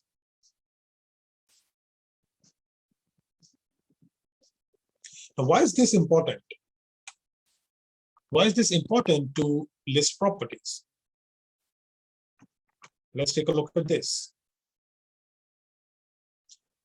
In place of all the properties, so what we did here, we listed all the properties for a specific user. Here we are looking at just same account name and logon count for all the users. Why is this important? For two reasons. One is, think of a scenario, you start a penetration test or a red team assessment, and you immediately find out that, okay, there is a Kerberos table global, sorry, not global admin, my bad, still in Azure mode. There is a Kerberos table domain admin account that you can see. You get the account's password really fast, and poof, you are a domain admin. Hold your horses. If you find out that there is, let's say, a Kerberos table domain admin or credentials of domain admin just lying on your foothold machine, it always makes sense to check at least once. That is, not rushing for the lowest hanging fruit. Check if the account that you're targeting, is that a decoy, is that a deception?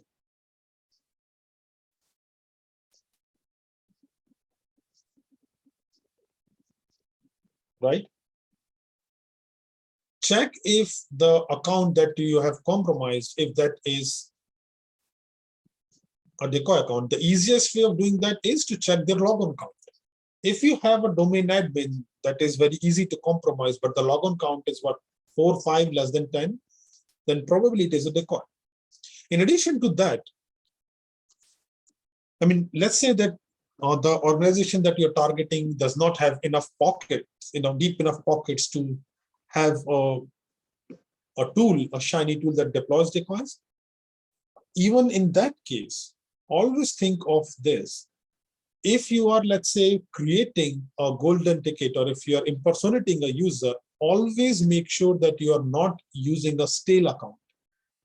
Always abuse an active account. And this is a very easy way, very good way to find out active users.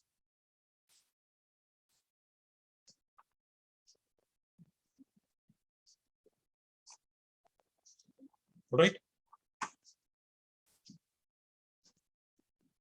So that is what it is for. Now, one more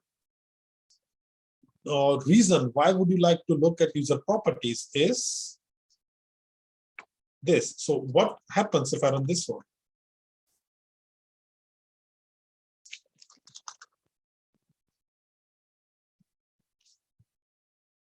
What are we doing here? For all the domain users, we are running an LDAP filter. What is the filter? Where if the user's description field contains the string built, we want to list the user's name and description. Like this.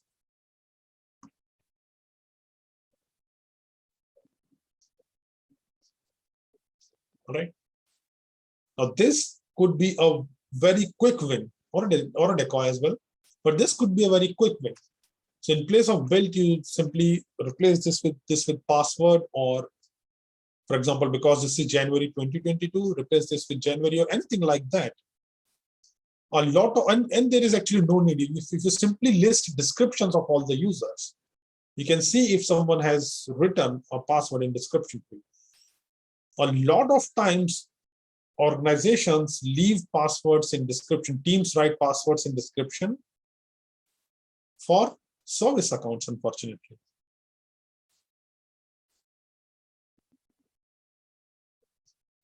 All right. So that is a quick win without having to touch LSS or anything else at all.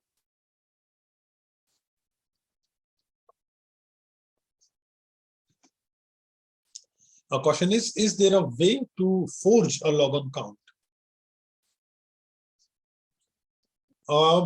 There could be. I've not tested it yet.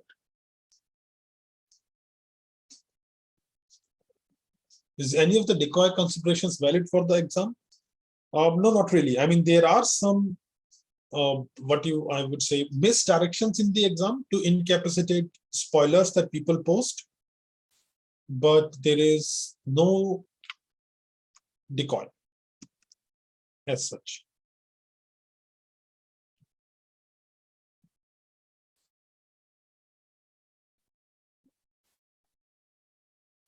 Those of you who are still trying to do the hands-on with me, make sure that you have the lab manual opened up. So that would help. If you really want to try stuff right away, make sure that you open up the lab manual at least.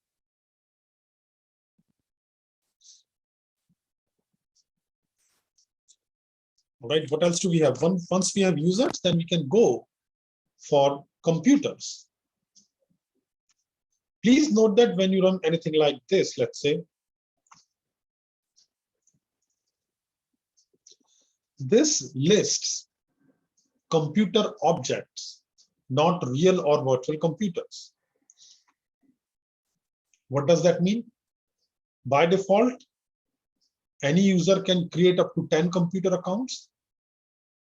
So be careful. I mean, it's not, in this case, all of these are not actual virtual machines, but it is not necessary that all of them would be live. So you can use, for example, logon count even for machines to know which of one of them are stale computer accounts and which one of them are active.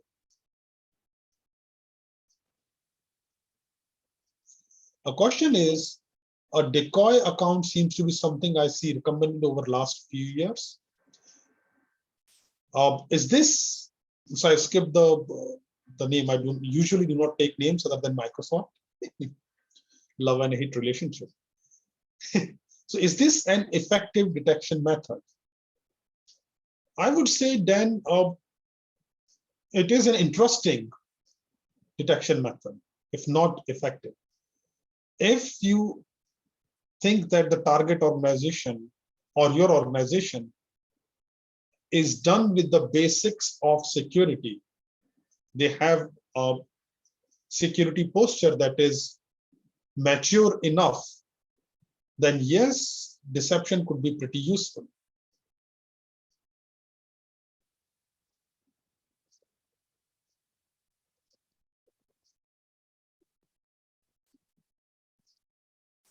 All right.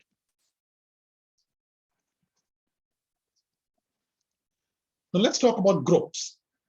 Of course, if you run get domain group, we get a list of groups in the domain, pretty similar to net group DOM. However, please keep in mind, net uses SAMR protocol, SAM remote protocol, whereas Power View or the AD module or AD Explorer, these uses LDAP.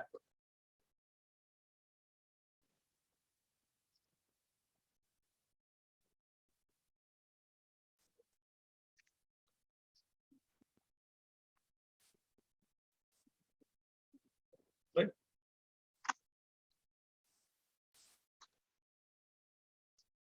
Now we can list users or groups based on keywords, for example, wildcards. For example, if you want to list the groups that contain the word admin, we can use get domain group * admin.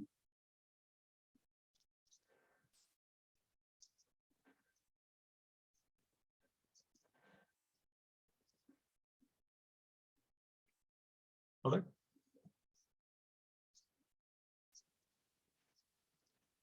Now, one group is missing from this list. One very interesting group, enterprise admins. Would anyone like to answer that? Why is enterprise admin not showing up here? Yes, exactly. That is in the forest root. So if you specify the domain moneycorp.local here, that is our forest root,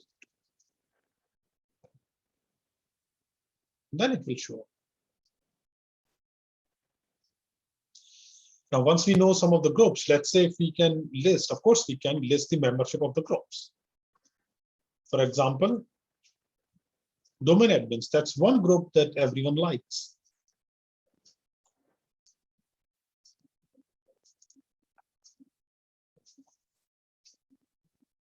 So there are just two domain admins here, a user called SVC admin and the default domain administrator. I wish that this would be true in production environments as well. Just two domain administrators, come on. I've never ever seen a production environment.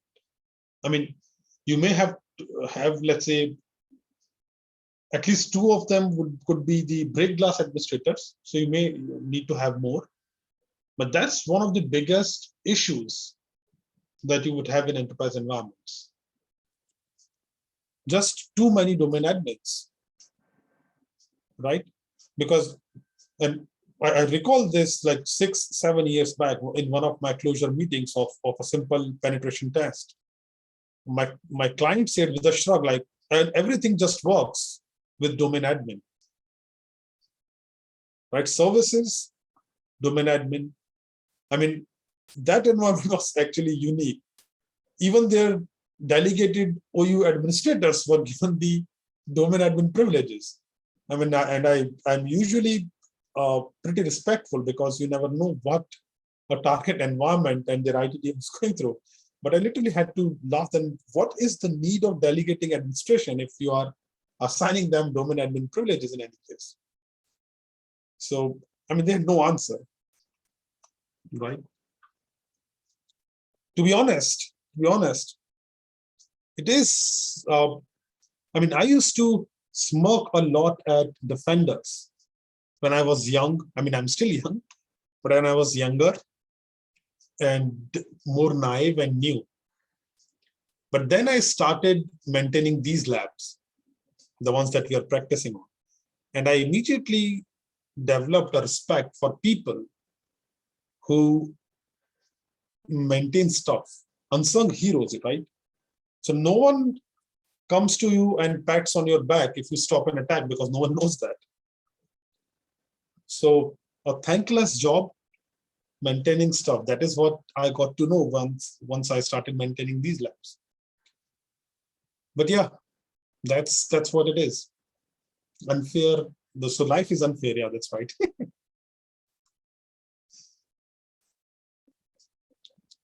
Now, there is sometimes a recommendation that you should rename the default domain administrator. Okay, let me make a statement and then you answer on Discord that whether it is right or wrong, correct or not. If I rename this default domain administrator, no one could find it. Correct or not? Wrong. Absolutely, because the well-known relative identifier or the well-known SID, this is always going to be 500. You cannot change that. All right, so you will still find some hardening guides, the DC domain hardening guides that would still recommend this. Please note that this stands absolutely correct for local administrators. Why? Because you cannot enumerate local users on a non-DC machine if you are not an administrator already there. You need admin privileges to list local users and groups on a non-DC machine. But on a DC, you can enumerate that, so no point in renaming this. I said that renaming the local administrator on a non-DC machine, that is a simple normal member machine, is worth it because you cannot enumerate local groups and users on a non-DC machine without having local privileges, local admin privileges, right? So for example, you can list local groups and users on a DC without having local admin privileges, but for a non-DC machine, you would need local admin. So it makes sense to rename the local administrator on the member machines. The other way around, the enumeration of other way around is true as well. That is, if you want to check what groups a user is a member of. For example, student 1 is a member of 2 groups. There is a group called RDP users, and then there is another group called domain users. Yes, guy with the code, that is correct.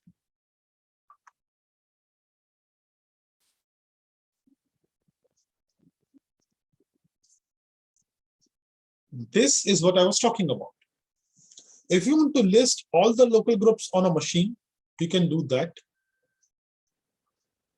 If you want to get members of all the local groups on a machine, you can do that only on non-DC.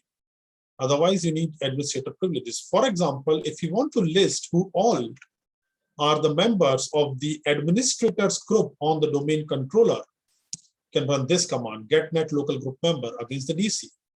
So there are three principals that are member of the administrators group: the default domain administrator, the domain admins group, and the enterprise admins group. If you run this against some other machine, you get nothing. Probably an access denied. Right? Yes, Nadeem. To run this against the DC, any domain user can do that. But to run it against any other VM, or sorry, any other machine, you must have local admin privileges there.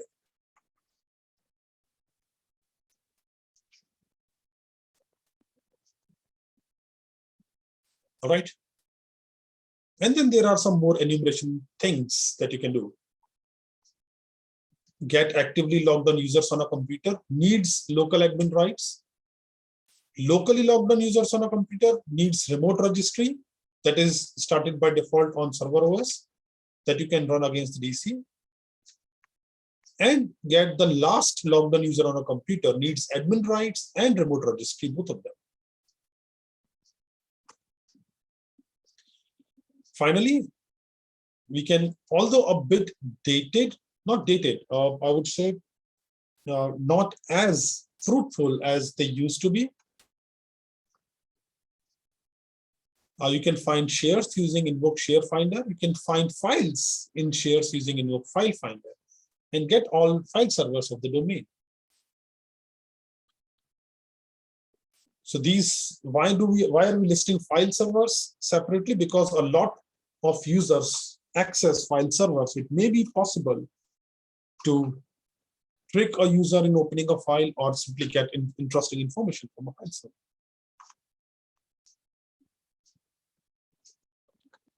Is it noisy running the share and file finder? Yes, very noisy. A lot more than whatever we have been doing up to now.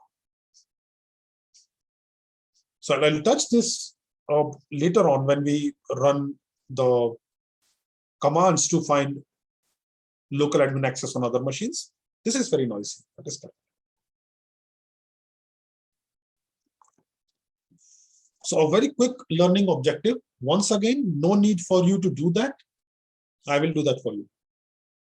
Enumerate following for the $COP domain: users, computers, domain admins, that is membership of domain admins, and membership of the enterprise administrators group. Although we have already seen that, let me quickly do that again. So we start a command prompt.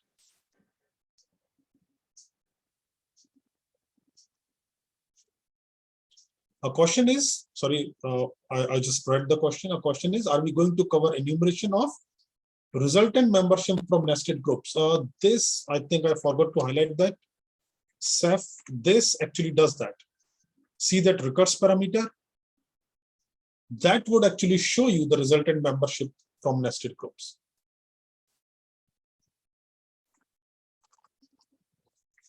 Okay, coming back to this, let's look at the first task of our learning objective 1. Users. So you start a command prompt.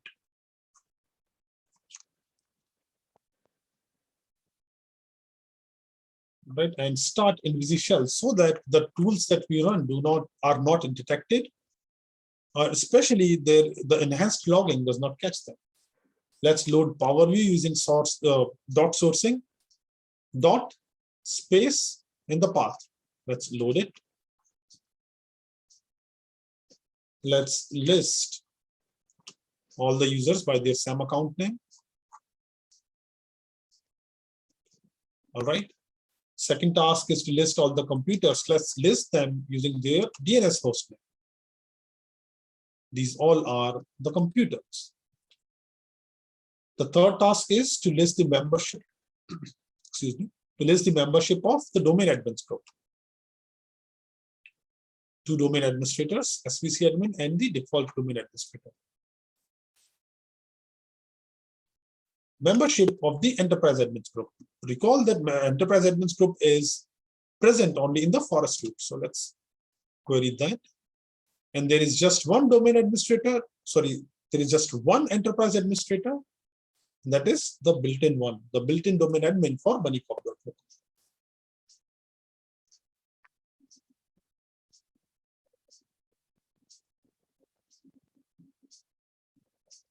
Does InvisiShell bypass MZ? I believe yes. If it is not doing that for you, then we can use an MZ bypass within MZ. Oh, sorry, within InvisiShell.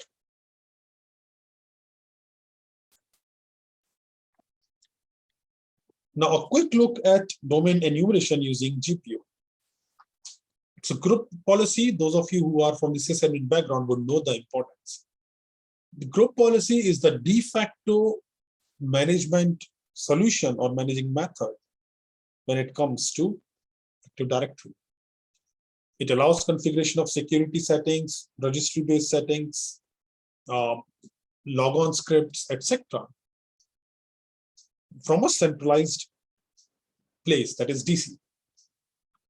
And because of that, GPO can be abused for various attacks like privilege escalation, backdoors, persistence, etc. Right now, we are in the enumeration part. So let's see what we can get from the group policy.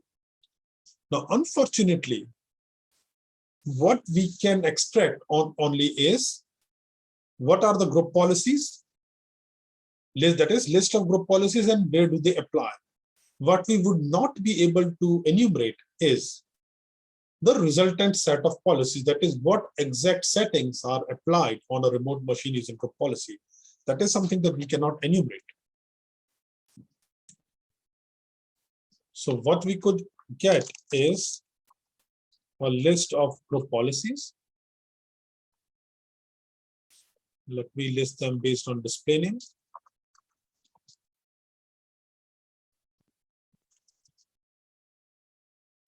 So there are five policies in the target environment: default domain policy, default domain controllers policy. As the name suggests, these are default. App locker, servers, and students.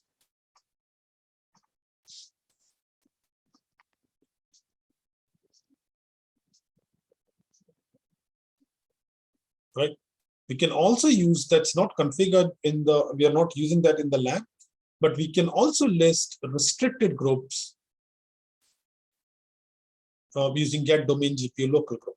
So restricted groups is a setting used to add your domain groups to the local groups on member machines.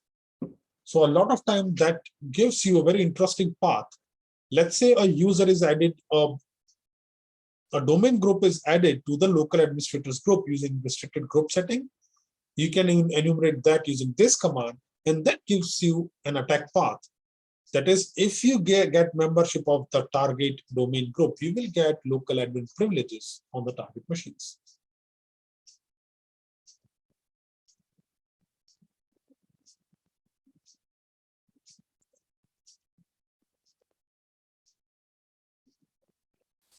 Right? We can also get users who are in a local group of a machine using GPO.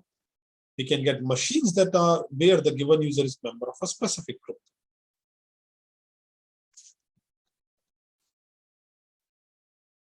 Now, group policies are applied on organizational units, OUs. About the, okay, someone asked me to repeat about restricted groups. So what restricted groups are used for is, oops.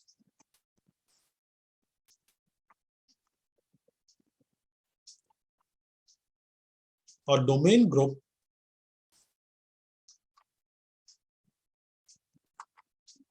can be a member of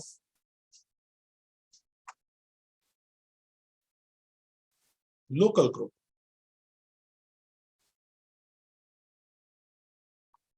This can be done. There are many methods. One of the methods is to use the restricted groups setting.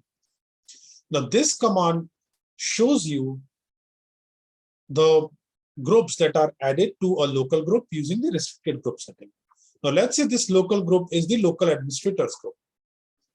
Now, this would be a very fruitful target in this case. All the machines where this policy applies,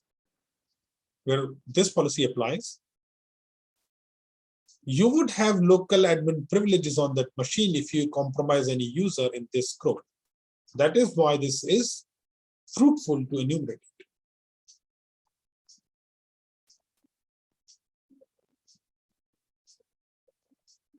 Right? But we're not using this in the current lab.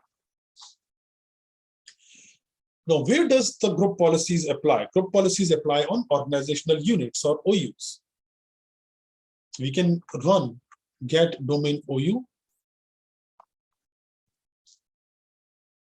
to list all the organizational units. So there is one domain controllers, that's a default one. Then there is an organizational unit called applock. There is one called servers, and then there is one called student machines, just for OUs.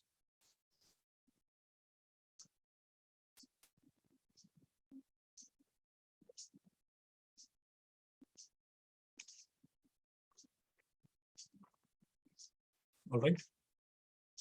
Now, if you want to know which policies is applied on an OU, we need to read the GPO name from GP-link attribute of getNet OU or getDomain OU.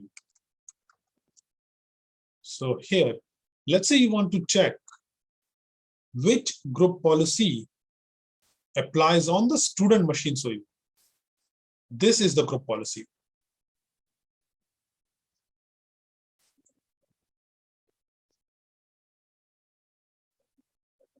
Right? So get domain GPO.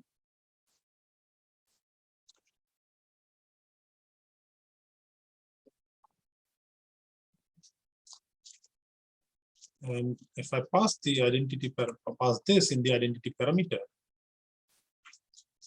So on the student machines OU, students group policy applies.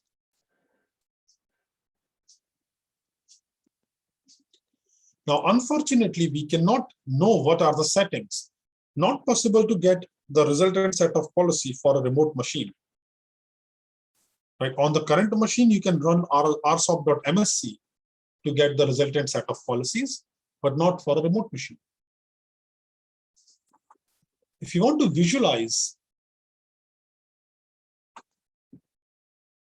yep, that's the way. If you want to visualize how the group policies look like, I can show you that on the DC. So those of you who are not from a sysadmin background, unfortunately, if I can just get this working. So if you look up on the DC,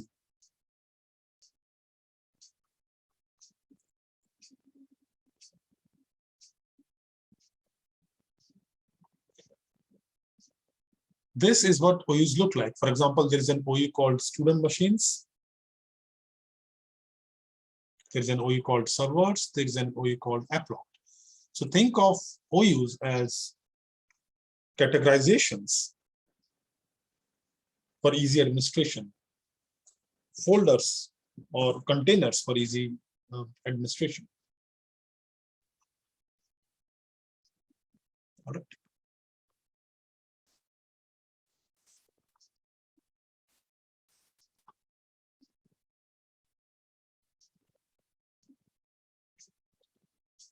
A question is, can we import the GPO module just like we did for the AD module?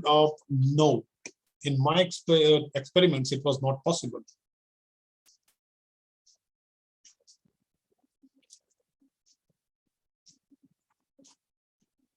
Now, this brings us to learning objective 2. Are there any questions on whatever the... So we had a limited view of group policies actually. But are there any questions on this one?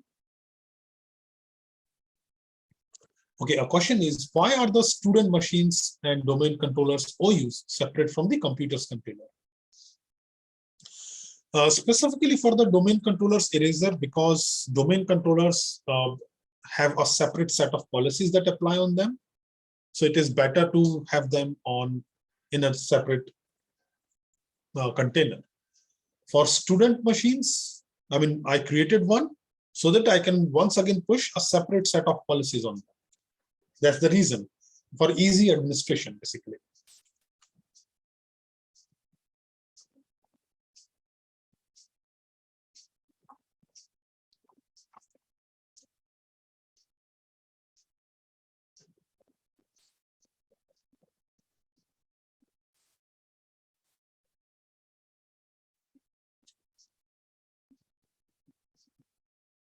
All right.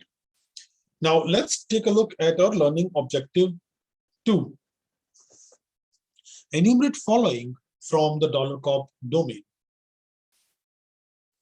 List all the OUs, list all the computers in the student machine OU, list the GPUs, and enumerate GPU applied on the student machines OU. All right.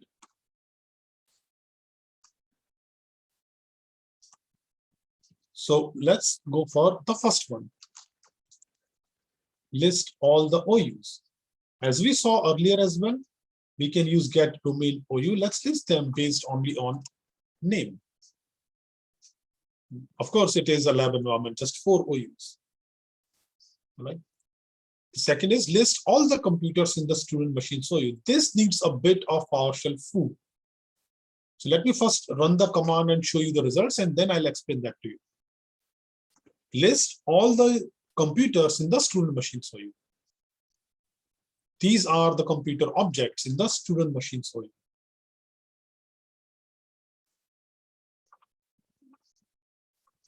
Right? Now, what we did was, we listed the student machines OU, got its distinguished name.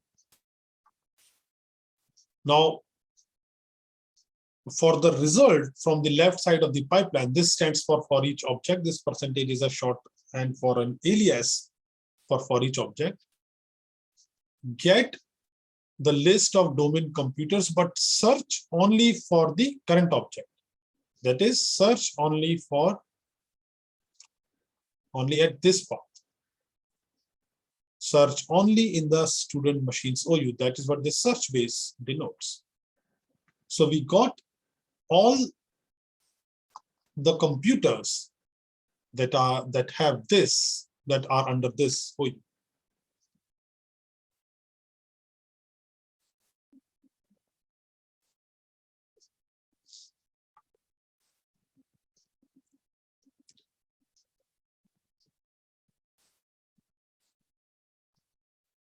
Now, the third task was to list all the GPUs. We've already seen that. Get domain GPU. Now, to enumerate GPUs applied on the student machines OU, let's first list all the GPUs just for the sake of completion.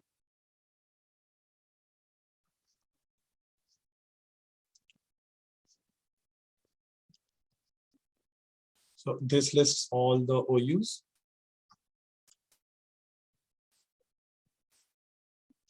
Now the GP link of, we need the GP link of student machines OU to find out the group policy that applies on them.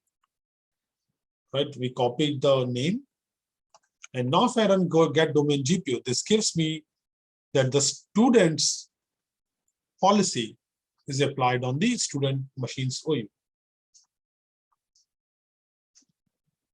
You can use some sort of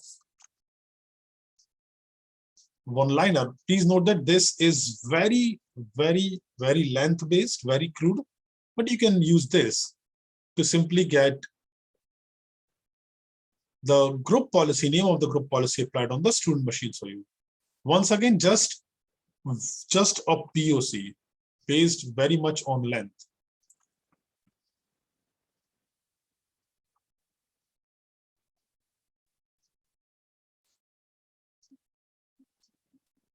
All right.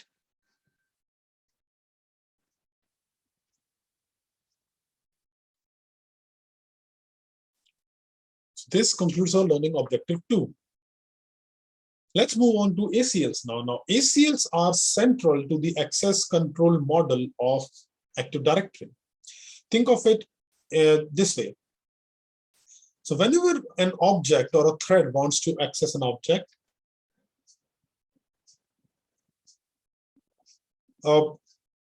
the thread presents an access token. What does an access token contain?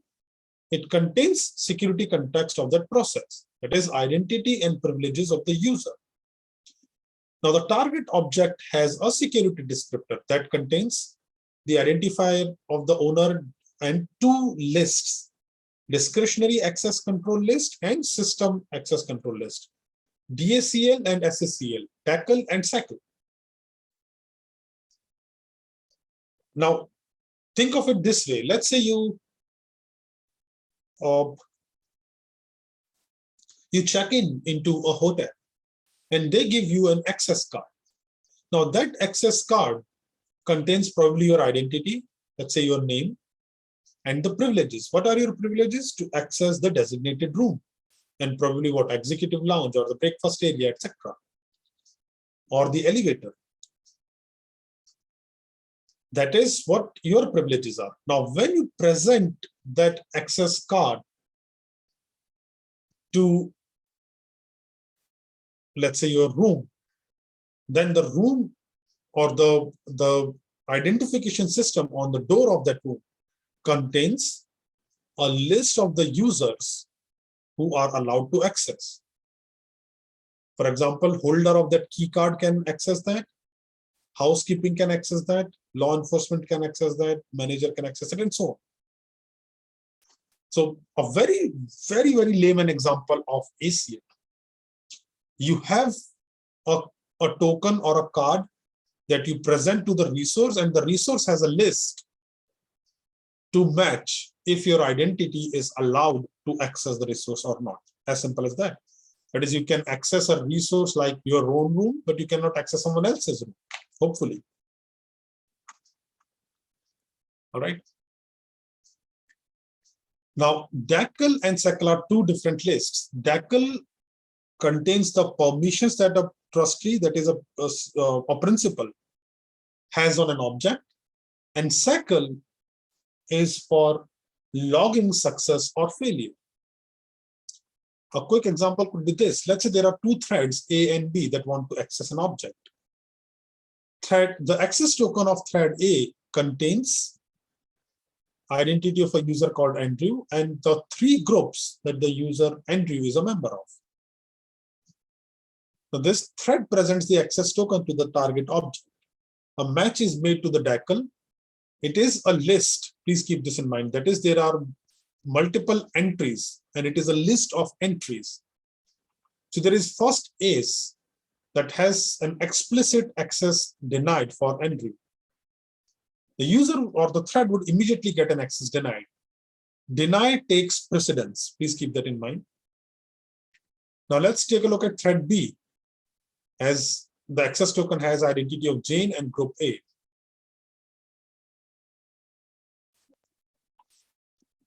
Now, the DACL, there would be the match is one by one, that is in an order. So there would be match with first ACE, access denied for Andrew, but this thread is not affected. Then there is an access allowed for group A. Does the access token contain identity of group A? Yes. So this thread would get access. All right. Let's take a look at this.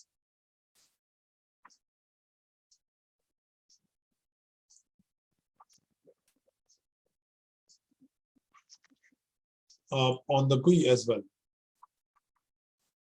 So let's take a look at the ACL of the domain admins group. So if you go to the security tab here and click on advanced, this list under the permissions tab is the DACL or the DACL. So the DACL has entries or aces that, for example, this one, how do we read this ace?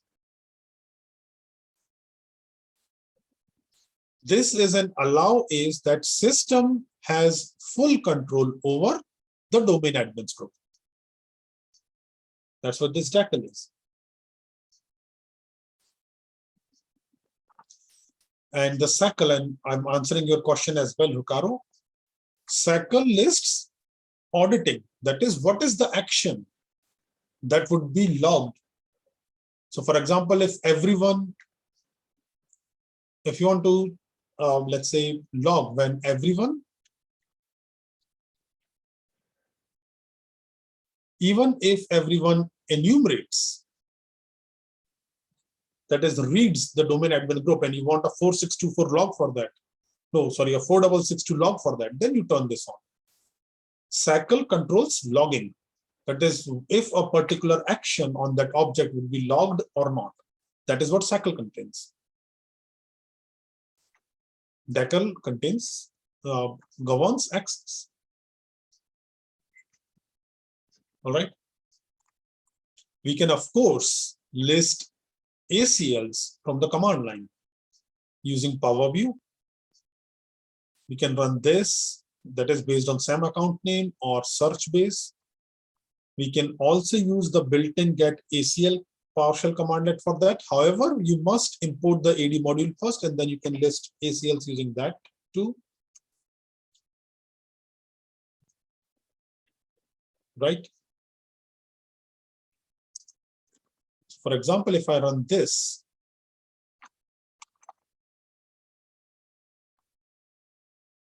to list the ACL of the domain admins group, this is an individual ace, right? This is a single ace.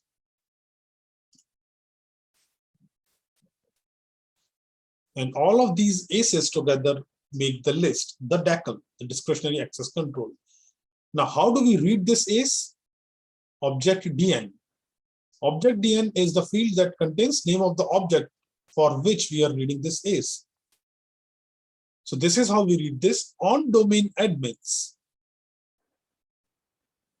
The security identifier S1518 has generic all rights, that is full control. What is S1518? A well-known SID of system. That is, on the domain admins, system has full control. On domain admins, system has full control. That is how we read this. All right. Now answer this. Does this make sense? If I go ahead, let's say we have compromised a domain administrator and we have domain admin privileges. Does this make any sense? I provide full control over the domain admins group to a user that I have access to. Now, what would be the benefit of that? If I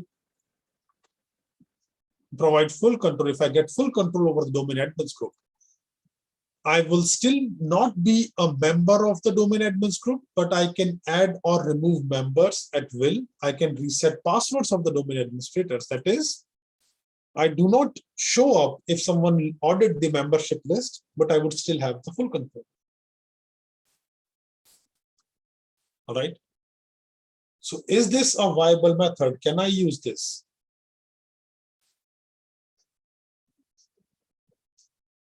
Okay, please give me some more yes, so that I can tell you how wrong you are.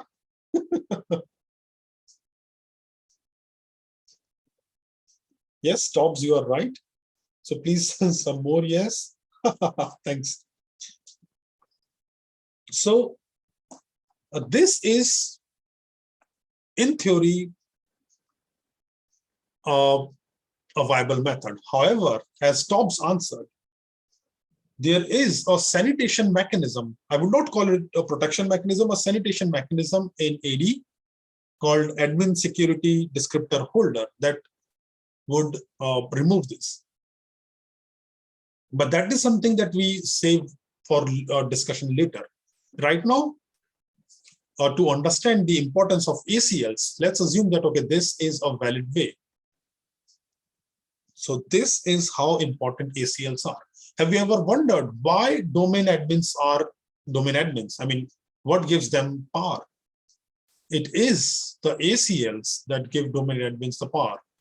Let's say, for example, if you look up at any group, for example, let's take a look at the ACL of the built-in administrators group. Domain admins have almost full control. Look at the domain of object of the domain itself.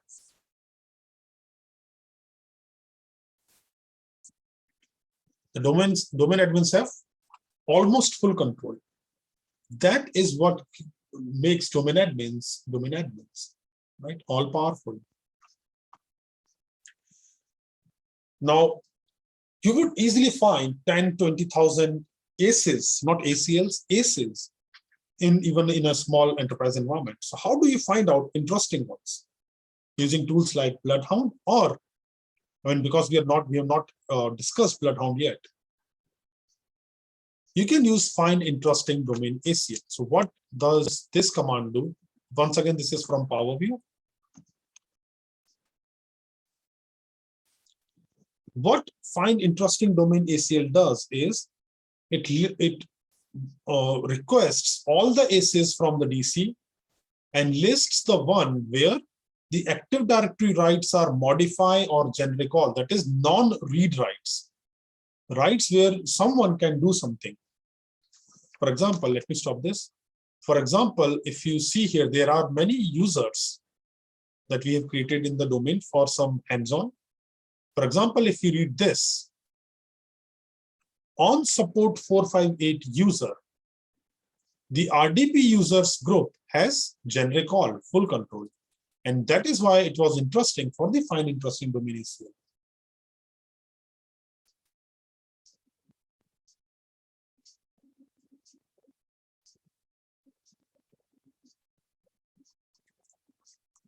All right. Now, this brings us to our learning objective 3, a very small or very quick learning objective. Enumerate following for the $COP domain, ACL for the domain admins group, and all modify or write ACs for the student X. Let's try this.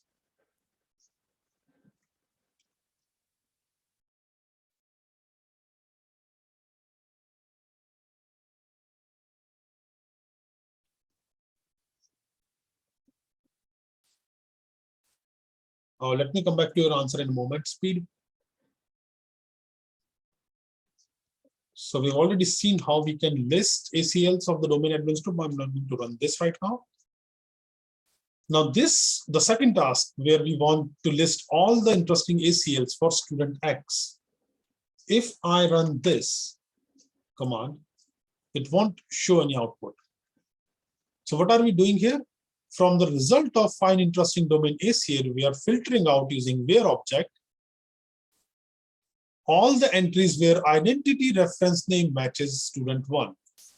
However, please keep in mind that even if student 1 does not have any entries directly, it is a member of a couple of groups.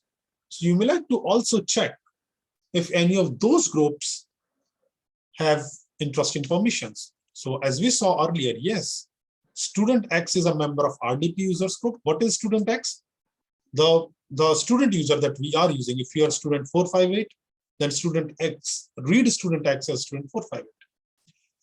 So here we can see that on control 455 user, RDP users group has generic all.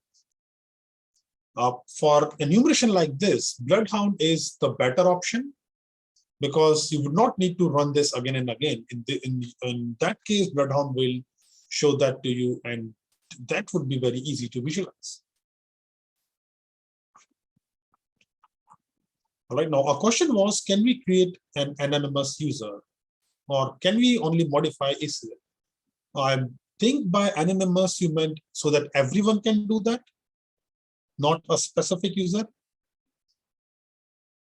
right? If I understood the connection, the question correctly, yes, you can do for everyone, but that would be absolutely not OPSEC safe not safe for your target environment. So I believe you can do that, do everyone, but to be honest, I've never tried that. Right? So we are just 15 minutes short of end of the session. So let's not go for a break.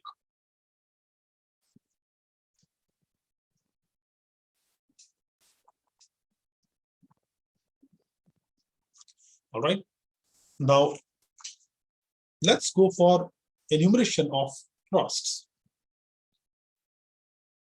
Now, trust is a relationship between two domains or forests that allow users from one domain or forest to access resources in the other one. Now, trusts can be automatic or explicitly established. TDOs, or trusted domain objects, represent the trust relationships in a domain.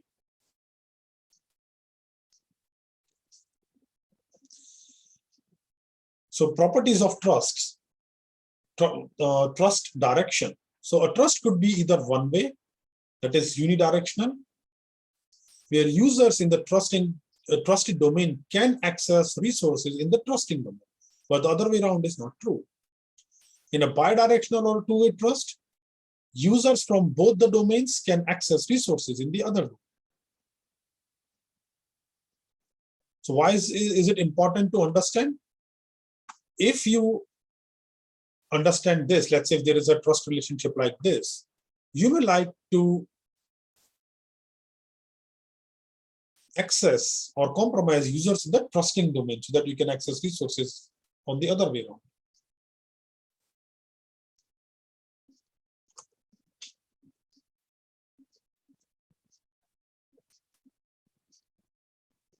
Right?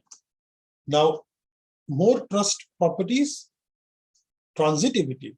So a trust could be transitive or non-transitive.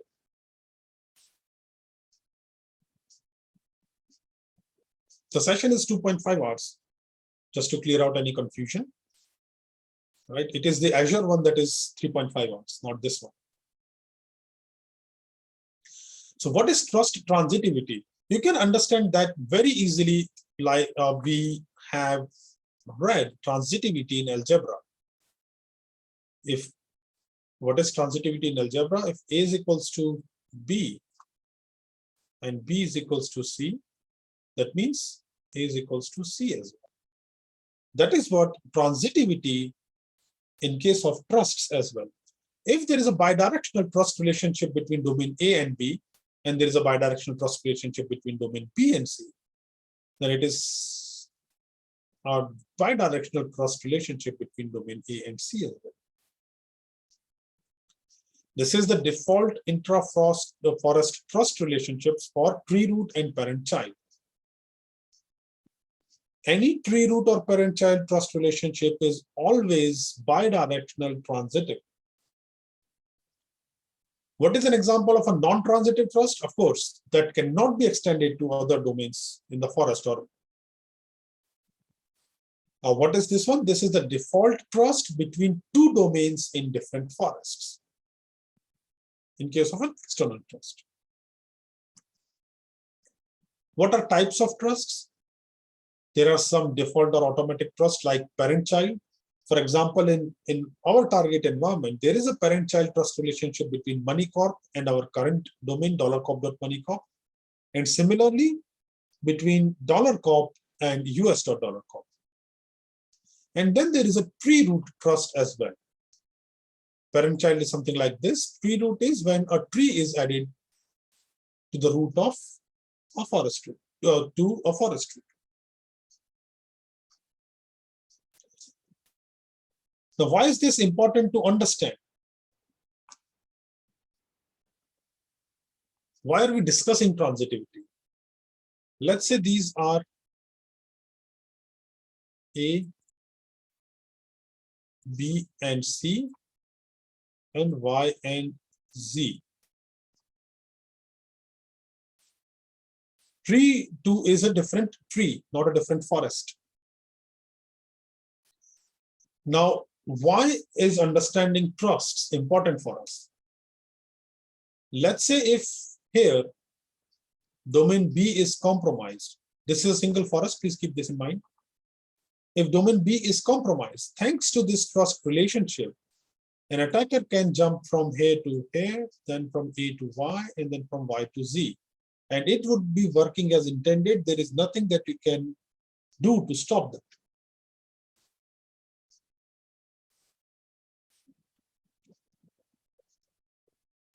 All right. So that was about an intra-forest trust, that is trusts within a forest boundary. Now, what are external trusts?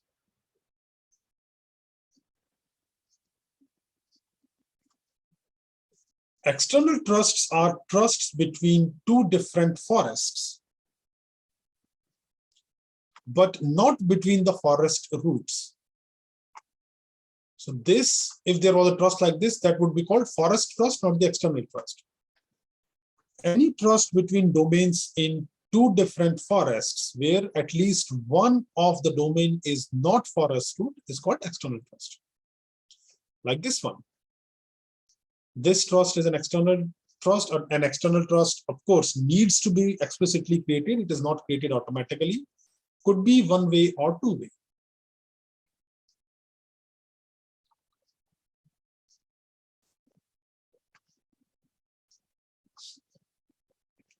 Right? And finally, forest trusts are trusts between root domains of forests.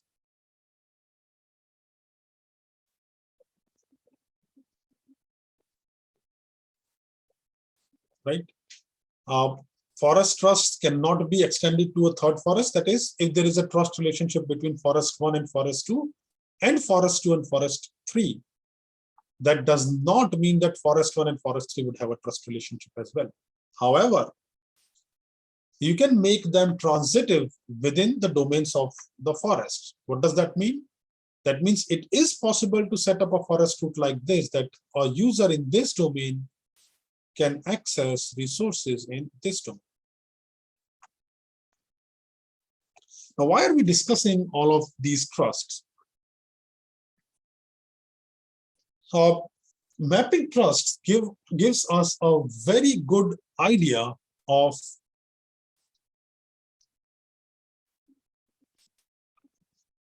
the attack surface of the target organization just by running a couple of commands. The question is, in the diagram, can forest 3 access forest 1? No, it cannot.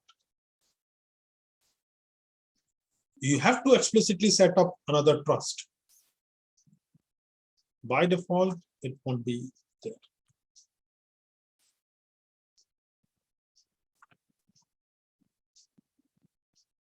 So why are we discussing this? This gives us a very good idea of the attack surface at a very high level, attack surface of the target environment. For example, if I run this, let's say,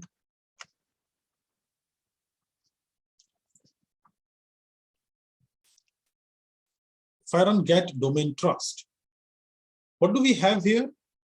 There are 3 trust relationships. Our current domain has a trust relationship with forest root, with its child domain, and also to an external forest. That trust also is bidirectional. So just by running this command, we know that if we compromise the current environment, we would be able to compromise these two and probably some resources here as well. Not only that, because there is a trust relationship with an external forest, we can actually extract information from that too.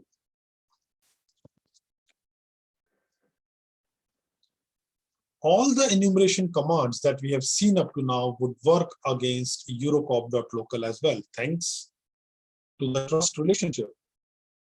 Why is it possible? Because thanks to this trust relationship, we have almost the privileges equivalent to the authenticated user's FSP in the Eurocop.local. So we can request all the information, users, groups, ACLs, and whatnot, computers, whatever we have seen up to now. It's called trust for a reason, right? Right now, Eurocop.local trusts and honors TGTs or requests from $COP. So you can talk to Eurocop.local only if there is a trust relationship. Otherwise, your domain would not even know that there is a domain called, there is a forest called Eurocop.local.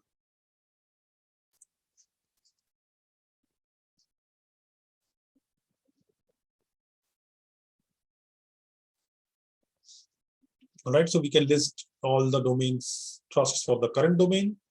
We can get details about the current forest. We can get details about all the domains in the forest. So if I run, for example, get forest here, I get some information about the forest.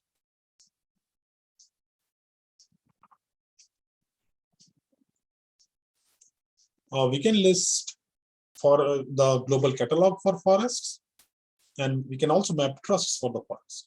But because ours is a small environment, there is actually no need to enumerate them separately.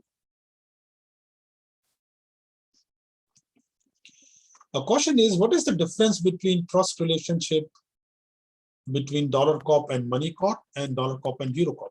It is a big difference. The trust relationship between $COP and MoneyCorp is a within forest trust, an intra-forest trust, created automatically, no way to restrict access. Same goes for the trust relationship between $COP and US.COP. However, the trust relationship between $COP and Eurocop is this, SID filtering. That is what makes this an external trust.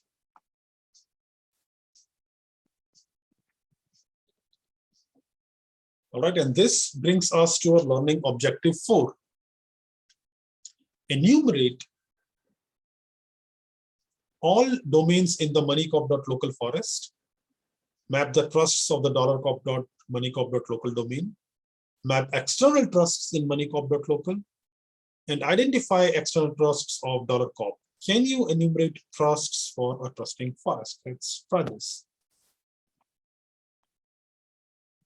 To get all the domains in the forest, we can use get forest domain. So as we know, just 3 domains. Second one we have been looking at repeatedly, map the trusts of the current domain, get domain trust. The third one is to to map external trusts in the MoneyCorp.local forest. So for that, we can run this.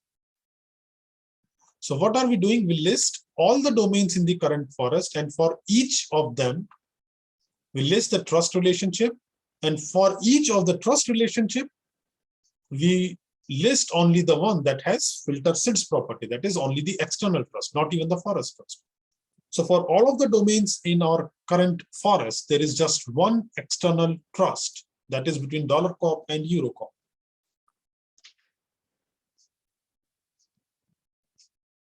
All right, and the final one is, can we enumerate trusts for a trusting forest, for an external forest?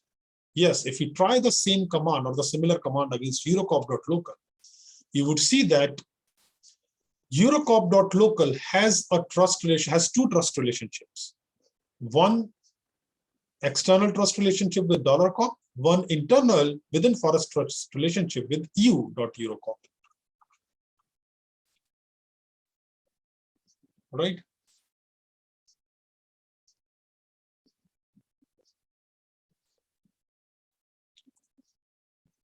So that was about learning objective 4. Now, the last thing that I would like to cover I wanted actually to cover this and local privilege escalation, but because this was the first session, we lagged behind a bit, like just by 15 minutes or so, but we'll cover that in the next session. Nothing to worry about. Now, one last thing that I would like to discuss, will take just a minute, is whatever enumeration we have done up to now, other than the share hunting, has been pretty harmless, mixes really well with the existing traffic in the domain. And it is really hard, if not impossible, but hard to find out if there is any malicious activity. That is hard to generate an anomaly. Now, let's take a look at a bit of intrusive enumeration. Let's see let's take this scenario. We want to find all machines in the current domain where the current user has local admin access. A pretty interesting enumeration technique, right? If you've compromised a domain user, you may like to check if there is a machine where this user has local admin privileges. How can you do that? You can use find local admin access, or you can use find WMI local admin access, or find PS remoting local admin access. All of these work on the same concept. This uses the SC query handle. This uses WMI. This uses PS remoting. The idea is, when you run this command, your machine or a request goes to the DC and gets a list of computers. And then the process or a request goes to each and every machine in the entire domain and checks if the current user has local admin access. This could be very fruitful, but very noisy. You would leave a 4624 log on and 4634 log off on the DC, which is fine. All the users leave it all the time. But not only that, you will leave a 4624 and a 4634 on all the machines in the domain, each machine. So even if it is a small to medium sized environment, you will cause a network spike probably. And also you will leave 4624 and 4634 in quick succession. Right? So the ideal way of using this is that you use all of these tools support a computer file parameter. So you pass a list of, let's say, a couple of 100 machines at a time. That's it.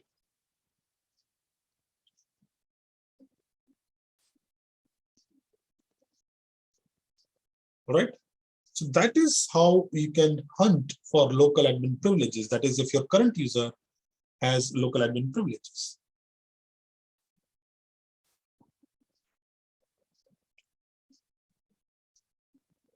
All right. Any questions on whatever we have discussed up to now?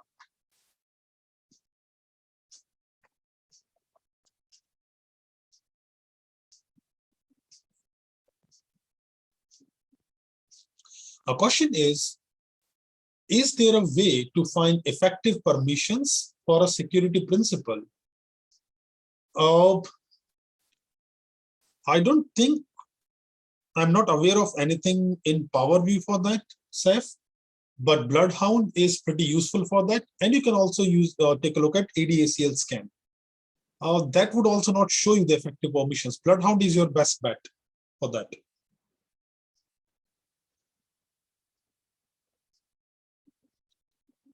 I'll share the recording probably within half an hour, as soon as Zoom is done processing that, but no promises, right? The legally binding time is within a couple of days. I mean, that's what we promised, but that would be within half an hour.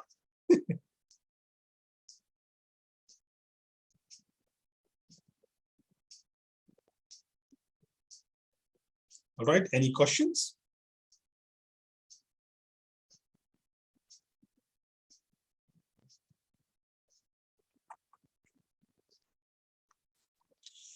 No questions? I just answered that.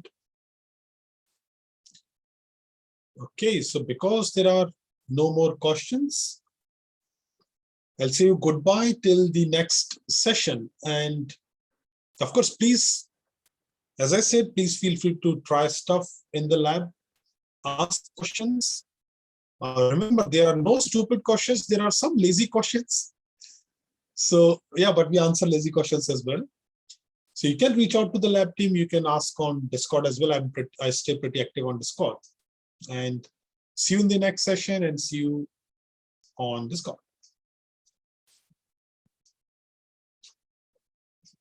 All right, then see you. Bye-bye.